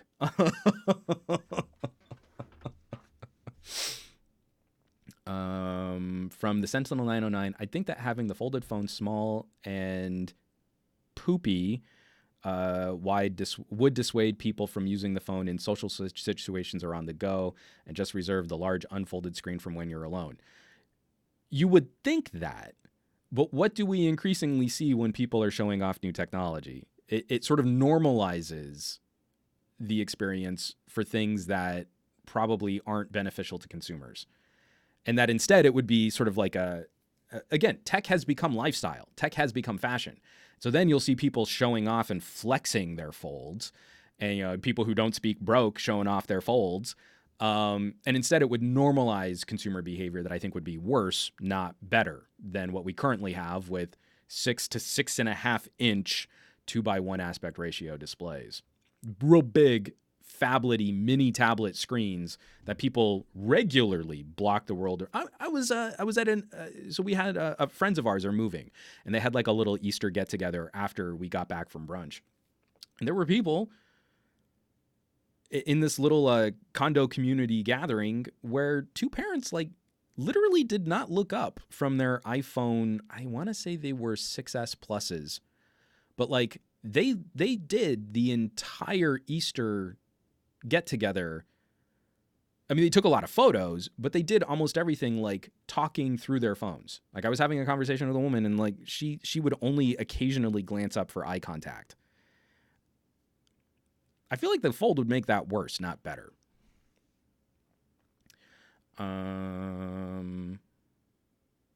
From Sharil Abdul Rahman, here's a question for everyone. Do you think the Fold should have an S Pen device rather than just a normal tablet device? Please reply to Sharil in the live chat of this video. What do you think about adding? Because I feel like you need to have the Galaxy Fold and then the $3,000 Galaxy Fold Note, Galaxy Note Fold 5G, and then you have you can spend $3,000 on that instead. Jay Perkins, my take on folding displays is that they will not ultimately find their niche in folding tablet phone hybrid devices. A few people now like looking at what's happened here with Samsung and realizing there are some pretty serious compromises to this current idea of how screens should bend. Let's see. From Didier Hernandez, you've discussed this in a previous SGG QA. We are reaching a tipping point in how much more we can do with slabs. Real innovation will come when we move away from this design. And that's why ultimately I want software to get better at knowing where it's being used. If it's being used on a little square, if it's being used on a phone taller aspect ratio screen, if it's being plugged into a monitor. Because I think once software gets better at following the user, then things like augmented reality become easier to implement at a consumer level, and it can start really, really simply. Like I just want glasses that give me a heads up display that replicates the functionality of my smartwatch, right? Very, very basic interactions, very minimal interactions, very, very basic notifications, and then maybe a couple little perks, and like maybe you can put in some headphones or bone conduction for audio, something like that. But keep it simple. And use that as the gatekeeper so I look at my phone less to filter the information that's coming in. And it's one step more organic than looking at my wrist. Because if we're in a conversation and I look at my wrist, that's super rude. But if we're in a conversation and we're just sort of naturally talking, we don't lock eyes the entire time we're talking to each other, then when a little blip of information comes up and you see me do that, you're not going to think I'm bored with the conversation. Heads-up displays, AR, that to me will be the post-smartphone world, and better, interaction with other wearable electronics. From Steve DeRoche, so Juan wants a Star Trek communicator. Heck yes, I do. Joel GJ, the new Moto Razr concept. I'm very interested in that Motorola Razr concept. That to me, again, I think it's still going to have all of the same first generation problems. It's probably going to be way too fragile to really take seriously as an expensive expensive consumer product. But that form factor to me is a lot more exciting about making something smaller, easier to handle, and then more useful when I need the extra screen real estate. From Dennis. At no point did I ever want or need this. I mean, again, any type of technological progress, a lot of people are going to say like, well, I didn't want that, or I didn't need that. And then like 5 years from now, it's like, oh, I don't see how I could have lived without this. So I'm not picking on you, but no, I totally appreciate the sentiment of like, well, I mean, I didn't want to have this kind of tech, but I just think it's kind of funny. Like some of these gimmicks kind of build in a way that that they get sort of naysayed at the beginning and then become crucial, mission critical technological services. From Sasha Moyes, Big One, your butterfly photo on Instagram was fire. Well, thank you very much. I'm glad you enjoyed that photo. Do any of the Huawei phones have all of the T-Mobile LTE bands, Wi-Fi calling? Curious about Chinese phones flirting with the idea of a non-Korean. I honestly don't know. I use, right now, my two main lines are both Google Fi, are both Project Fi.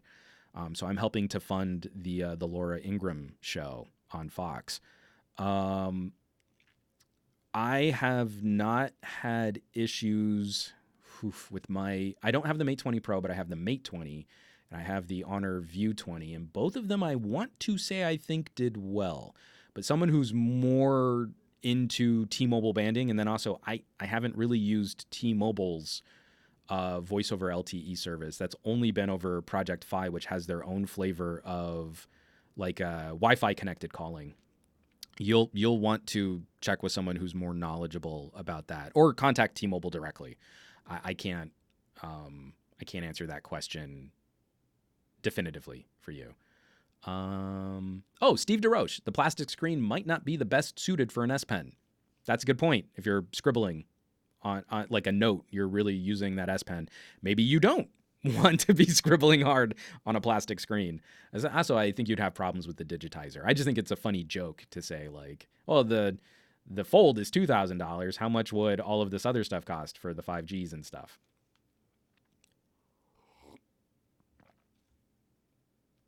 And Andrew dropping in a super chat. Fat Produce, are you sad the Yoda phone is dead? Okay, so in these conversations about folding phones, one of the reasons why I liked the Huawei implementation over the Samsung implementation is it cuts down on the number of cameras, and you get to focus on just having the best camera be the camera that you use for everything. If you've caught any of my camera reviews, especially the deep, not just the camera conclusions that I post publicly, but the deep dive reviews that I post to Patreon, I'm not really a fan of any selfie camera. I think they're mostly garbage. Excuse me.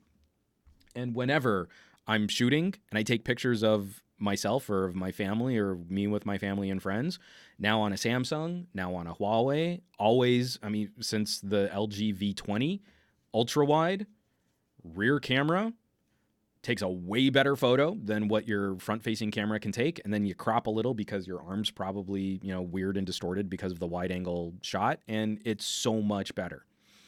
So instead of folding phones, if we're going to hold to a traditional phone form factor, I kind of like the idea of more companies putting a mini display that we can use for camera composition and for video calls.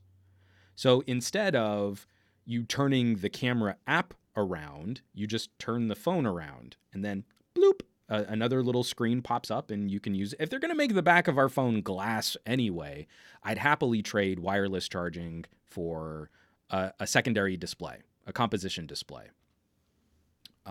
So that to me would be a real nice perk. Oh, TK Bay in the live chat. No Huawei or Honor phones supporting Wi-Fi calling just yet. Okay, so there you've got your confirmation there. If you're really into T-Mobile's calling setup, then it doesn't look like Huawei will properly support that. I want to say though that I think it was being supported on. Oh, but it was on Google Voice that I also had a number. Maybe I have that wrong. Listen to TK Bay. He knows more than me there. So Yodaphone was this company that they were making a digital ink, sort of an e-reader rear screen for their phones. So you could leave your main screen off for longer periods of time and still have like an always on display that used way less power.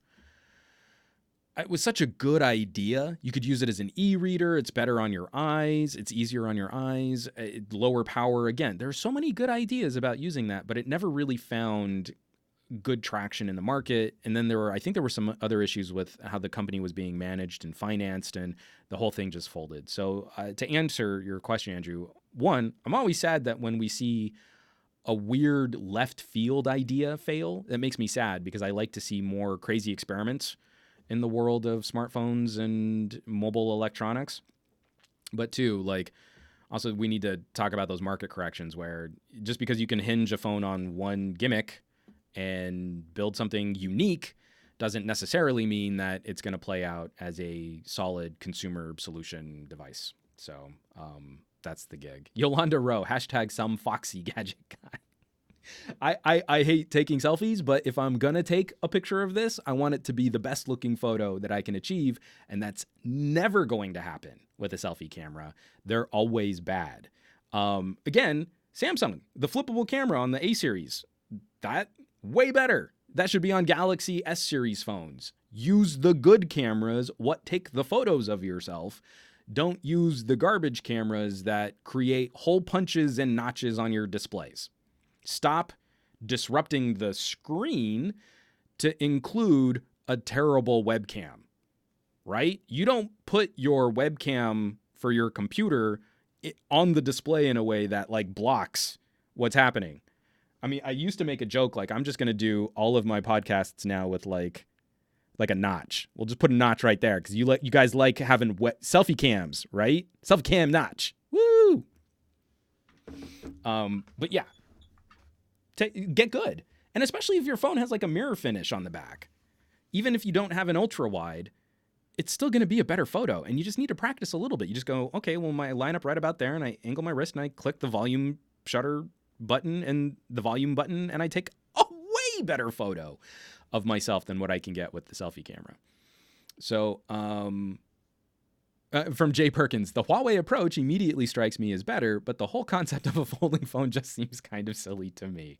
And obviously, because I've been talking about it for the last 15 minutes, I feel like you and I are simpatico there. And LFA reviews, I definitely want to try that A80.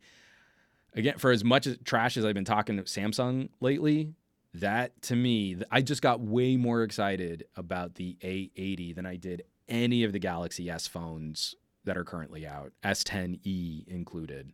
That to me looks like, that is a real consumer benefit. That is a real perk to improve something people do all the time, taking selfies of themselves or video calls, better camera quality for the video call. And if we're going to make phones with moving parts, that looks like it could be made more robust than a bendy foldy phone that has 6 cameras on it. Oh, it's so dumb. That's so dumb. 3 of those cameras, totally compromised, terrible photography experiences, and you can't really use the good cameras for the best photos of yourself or video calls. I just don't get it. And the Sentinel 909 also bringing me back to reality. The A80 has no headphone jack, which just makes me super sad. From Drummer Boy 1993.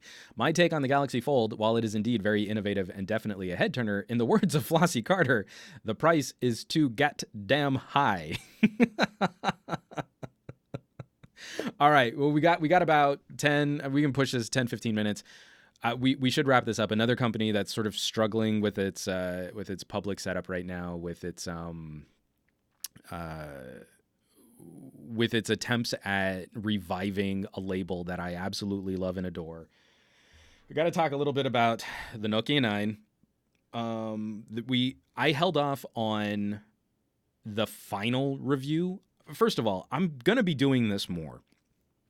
I kind of don't feel it matters who the manufacturer is, but I'm getting really frustrated with a OnePlus, a Pixel, an iPhone, a Galaxy. Those are the only phones that get regular discussion after launch. Anything else, we judge on its embargo week review against phones that will get follow-up videos for multiple software updates. And that's terrible. That's not fair. We're judging, an LG in the week before it was available to be sold to consumers, where my G8 did get a software update recently that did seem to help with some of the UI issues that I had I made a full review on the LG G8 during the embargo week, right? That's an ongoing conversation. And we accept that Apple and Samsung get to have ongoing conversations for every single little piece of software update that they put out. But then we don't afford the same kind of consideration to Sony, LG, Moto, and Nokia, except for like the diehard Nokia fans, because boy howdy, let me tell you, they've been reaching out to me a lot lately since I picked up a Nokia 9. So that was a really long-winded way of saying I'm not doing first week reviews. I'm not. I don't feel that is reflective of what the experience of using a phone is really like. And so now I'm holding off to see at least through at least a first month update. And so Nokia, they set the bar pretty high. This is an Android One device, which means we should be seeing regular and consistent software updates at near pixel level intervals from when Google puts out software. The Nokia 9 got its update. What was it, Thursday? Was it Thursday that they put out the update? And I'm happy to report a few things seem to have been cleaned up. I did not personally have many issues with camera performance, but I also don't think I ever shot with it when the phone battery was in its bottom 30%. Very regularly when I take a phone out in the field to shoot, like I usually start the day fully charged.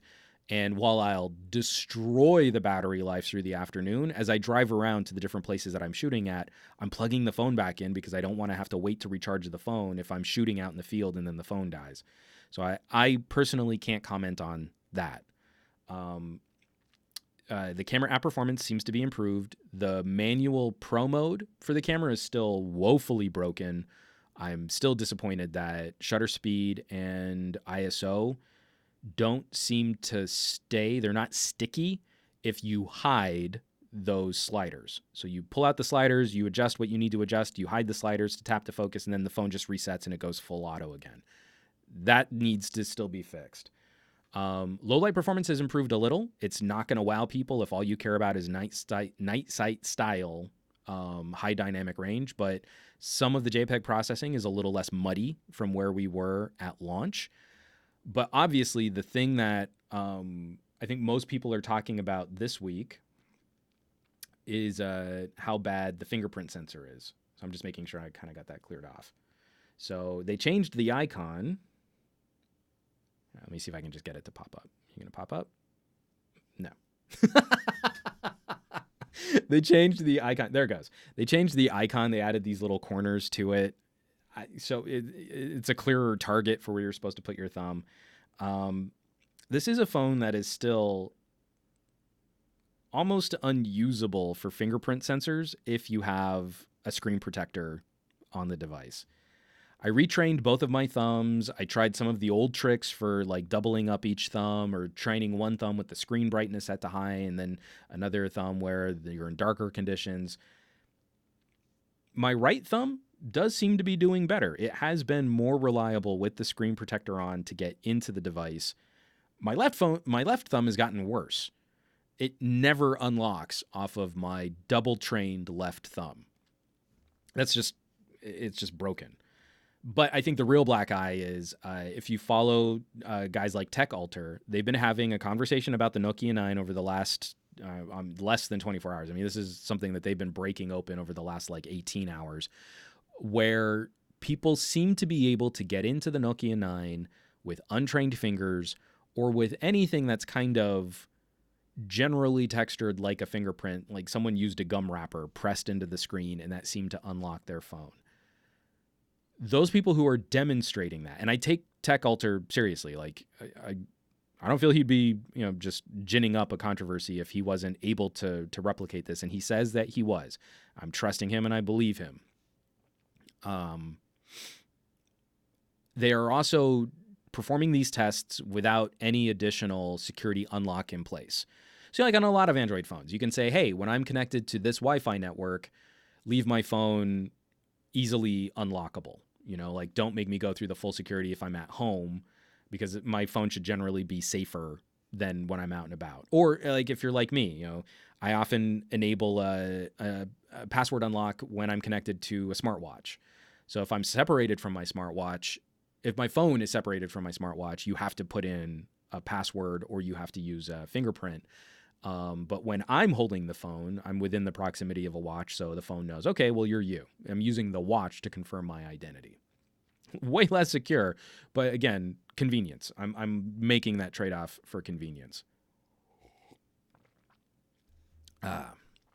So this remains one of the poorest in-display fingerprint sensors we've yet used, and I already don't have a high opinion of in-display fingerprint sensors. The OnePlus XT got better. The Galaxy S10 apparently has gotten better, but the actual practical convenience of having a tactile fingerprint sensor that you can easily identify without paying attention to the screen, the speed of unlocking on really nice premium hardware dedicated fingerprint sensors in display, not working great. And I feel like Nokia should have learned the lesson that OnePlus did, where they sell their own screen protector. If you buy a OnePlus 6T and you crack the screen protector that came pre-installed, it's $20, which is pricey for a screen protector, but they are making hardware specifically for their own in-display fingerprint sensor. And I feel like Nokia should have done the same. Maybe it's a thinner, gauge of glass. Maybe it's a little less durable, but it helps with the actual pass-through of getting through. See, it took me 2 tries right there to get into the phone. Now what we need to see is, can Nokia properly reply to these people who are having issues with the phone unlocking from untrained fingers or from just regular like gum wrappers, right? And I haven't been able to replicate that. I don't think I'm necessarily the fairest benchmark of that, because like I said, my trained left thumb won't unlock this phone.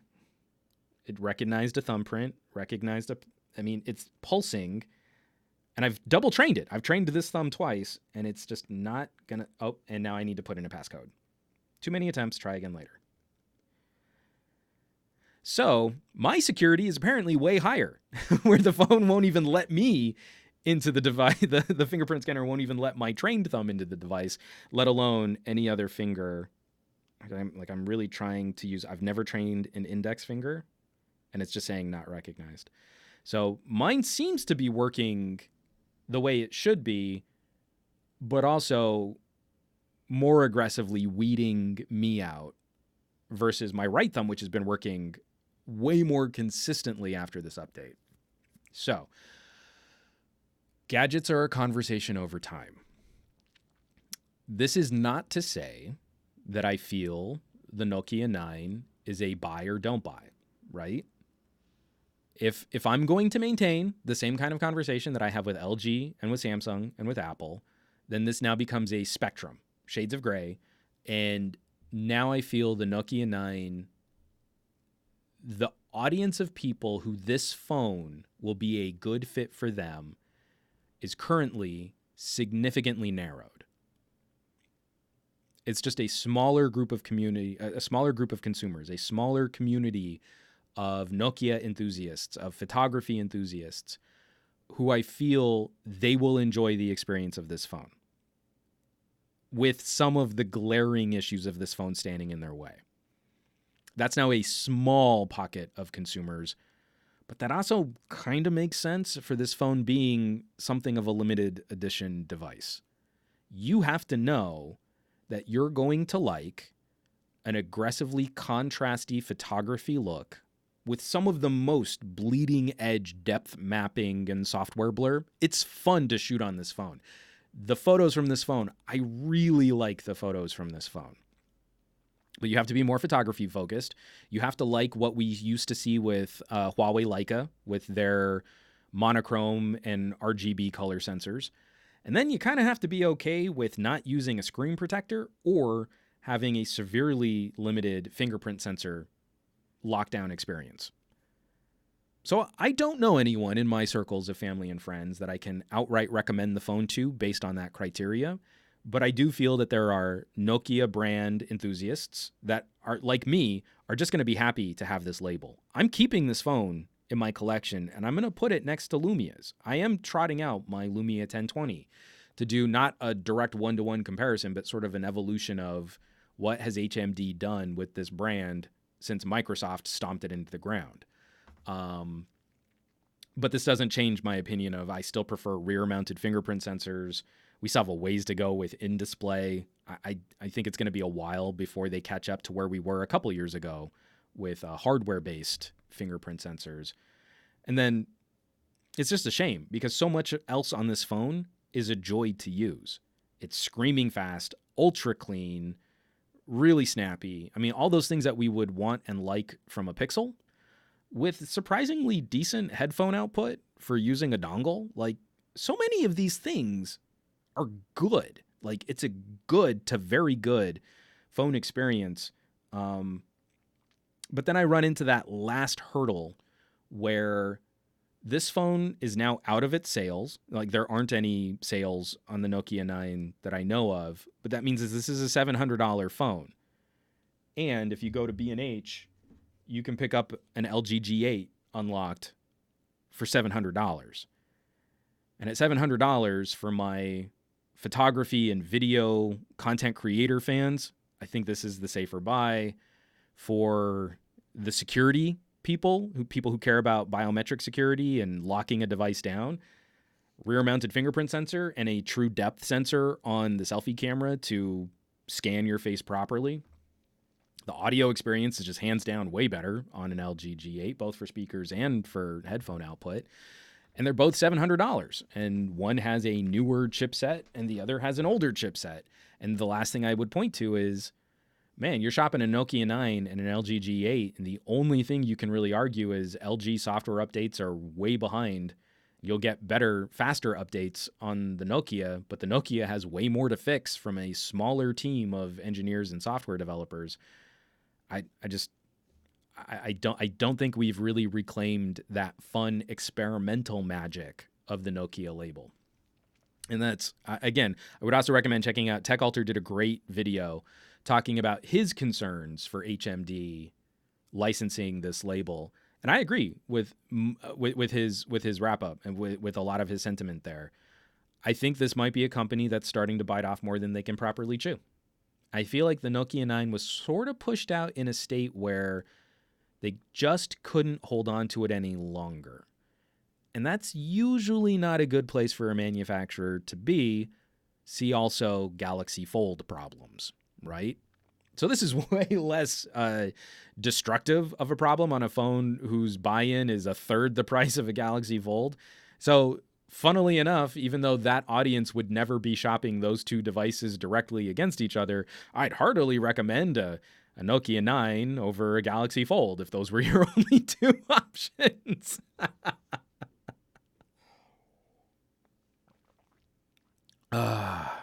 Someone's saying that it's still $600 on Amazon. $600, this is an easier recommend. You get better still photography over, say, a OnePlus 6T. The OnePlus 6T stomps it for video quality. The audio quality is better than a OnePlus 6T. The speaker on the OnePlus 6T is a little bit better. I like the screen better on the Nokia, a true quad HD 2:1 aspect ratio OLED versus a 1080p OLED. Both of them are pretty screaming fast, but I think the OnePlus 6T has a higher sustained performance rate when you look at more advanced, more aggressive video editing and rendering or gameplay. The OnePlus 6T, I think, still takes the win there. And the OnePlus 6T has the better fingerprint sensor, but I don't like in-display sensors for either. But I can use the 6T where it's gotten better on the Nokia 9, but it's still not something I really trust. I expect that I'm going to have to put in my PIN on the Nokia 9, where I just have a few more goofs on a OnePlus 6T. So anyway, sorry, that was me trying to do the math on the two phones in my head at $600, but at $700, I feel like they're probably better ways to spend your money. I'm not telling you how to spend your money, but I'm also trying to acknowledge that I am a hardcore Nokia fanboy. So I'm trying to be fair. We'll see. Okay. Julian Raphael Hassan Roden. I think the screen on the Nokia 9 is better than the Note 9. It's a really pretty screen. The thing I always have to give Samsung and LG. Someone was complaining to me about the LG screens are too blue-white, and the color tone is always off. And you're like, okay. I mean, I think Samsung screens are too ruddy, but sure, I mean, if that bothers you. Samsung and LG always have, like, the best screen calibration tools. I mean, you go into an LG G8, and you're like, hold on, let me pull up the display. Oh, my wife just texted me. I should probably get back to that. So, screen color. So you've got like all of like the basic presets, and then if you want, you can literally RGB, like control the tone and tint based on that too. So like Samsung and LG have always been awesome at really dialing in precisely where you want it. But if you just pull it out of the box, I'd agree that the Nokia, I like that the whites are a little more bluish white, and that seems to lead to a more accurate color representation than the warmer tones that I've seen on more recent Samsung AMOLEDs. So that's the gig. Whew. All right, folks. That was a lot of talking. I've got videos that I need to go work on, and I've got some editorials that I need to write. It's just some general things happening to the channel that are going to be coming up soon. I'm going to start pivoting some of my reviews and editorials back into writing as blog posts, as opposed to trying to do everything in video. Talking about companies biting off more than they can chew, I have been biting off more than I can chew. And so seeing some of the reaction to my DxO editorial and my LG G8 coverage, there's parts of these conversations that I feel I should be following up on efficiently. And that means not taking days to shoot, edit, render, and upload and do all the SEO for video. So I'm going to be shaking that up a bit more. Also, I'm probably going to be posting this to the Patreon just to see what some of the thoughts are, but I'd also like people's general thoughts here in chat on my blog, or reach out to me on social media. I want to be the guy who really does put his money where his mouth is. I've obviously had some concerns with how YouTube and Google choose to do business, how they prioritize certain qualities of videos in their algorithms. And then I still go and do almost all of my coverage and commentary on YouTube first. So I'm seriously considering, over the next month, diversifying channel and platform and content, where maybe some of these things that should be live that are already brought. I mean, this show especially, it's on Mixer, it's on Twitch, and it's on Periscope. That maybe we make live something for other platforms and finished videos for YouTube. So that would mean moving this podcast predominantly to Twitch as the main portal for interacting, for chat, and for these types of discussions. I am going to be playing with some of the format of some of this content over the month of May. And then I feel like once I get a feel for what that looks like or how it might work, if I decide to make that kind of a channel conversion or content conversion, that'll be for June. But I'd really like people's feedback, their experiences, what you would like to see for content and conversation, because as we can see, this was an amazing live chat and the interactions here are terrific. It's just taking increasingly more social media time to continue weeding out people that are frustrating to deal with and managing comments and maintaining this audience. And while you all have been very helpful on YouTube for facilitating that, I also just don't like the way that YouTube does business with a number of their content creators. And if I'm going to continue to talk about that and criticize and point to these things that I have issues with, then I also feel like I should lead by example and find solutions to my own problems rather than continuing to just complain to the people that are already here on YouTube. So that's the gig. That's the conversation. That's the chat. And I hope that you can share some thoughts, and I hope you can leave me some comments, and that we can hopefully find some solutions. And maybe the solution isn't just trying to perpetually satisfy the YouTube algorithm. Or maybe the solution is to double down and really only look at YouTube content distribution and strategies. I really don't know, though I think it's pretty clear I'm leaning more in one direction than the other. So, folks, thank you so much for watching. Thank you so much for sharing. All of the people that dropped super chats, thank you so much for supporting production on this channel directly. And all the people that were just joining this conversation in earnest. I would not be doing these if we weren't engaged, if we weren't talking about the stuff and we didn't care. So especially those of you who disagree with me but can do so in a polite way where we're seeking solutions. We're not just trying to bash each other for having different opinions. That to me is a value. That to me is a perk worth continuing to build and to grow off of, because there's far too little of it in most of our general political conversations. So I'm going to go ahead and shut this one down, folks. Thanks so much for joining. You know where you can find me around the rest of the internet. Social media, at Some Gadget Guy on Twitters and Instagrams and Twitches and Facebooks.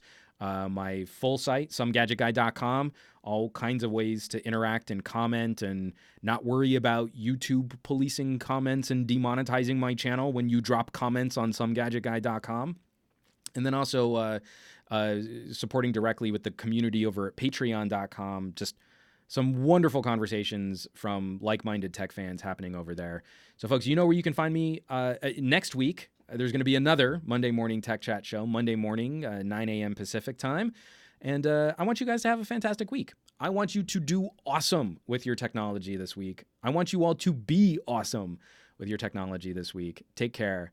I love you all. Thanks for watching.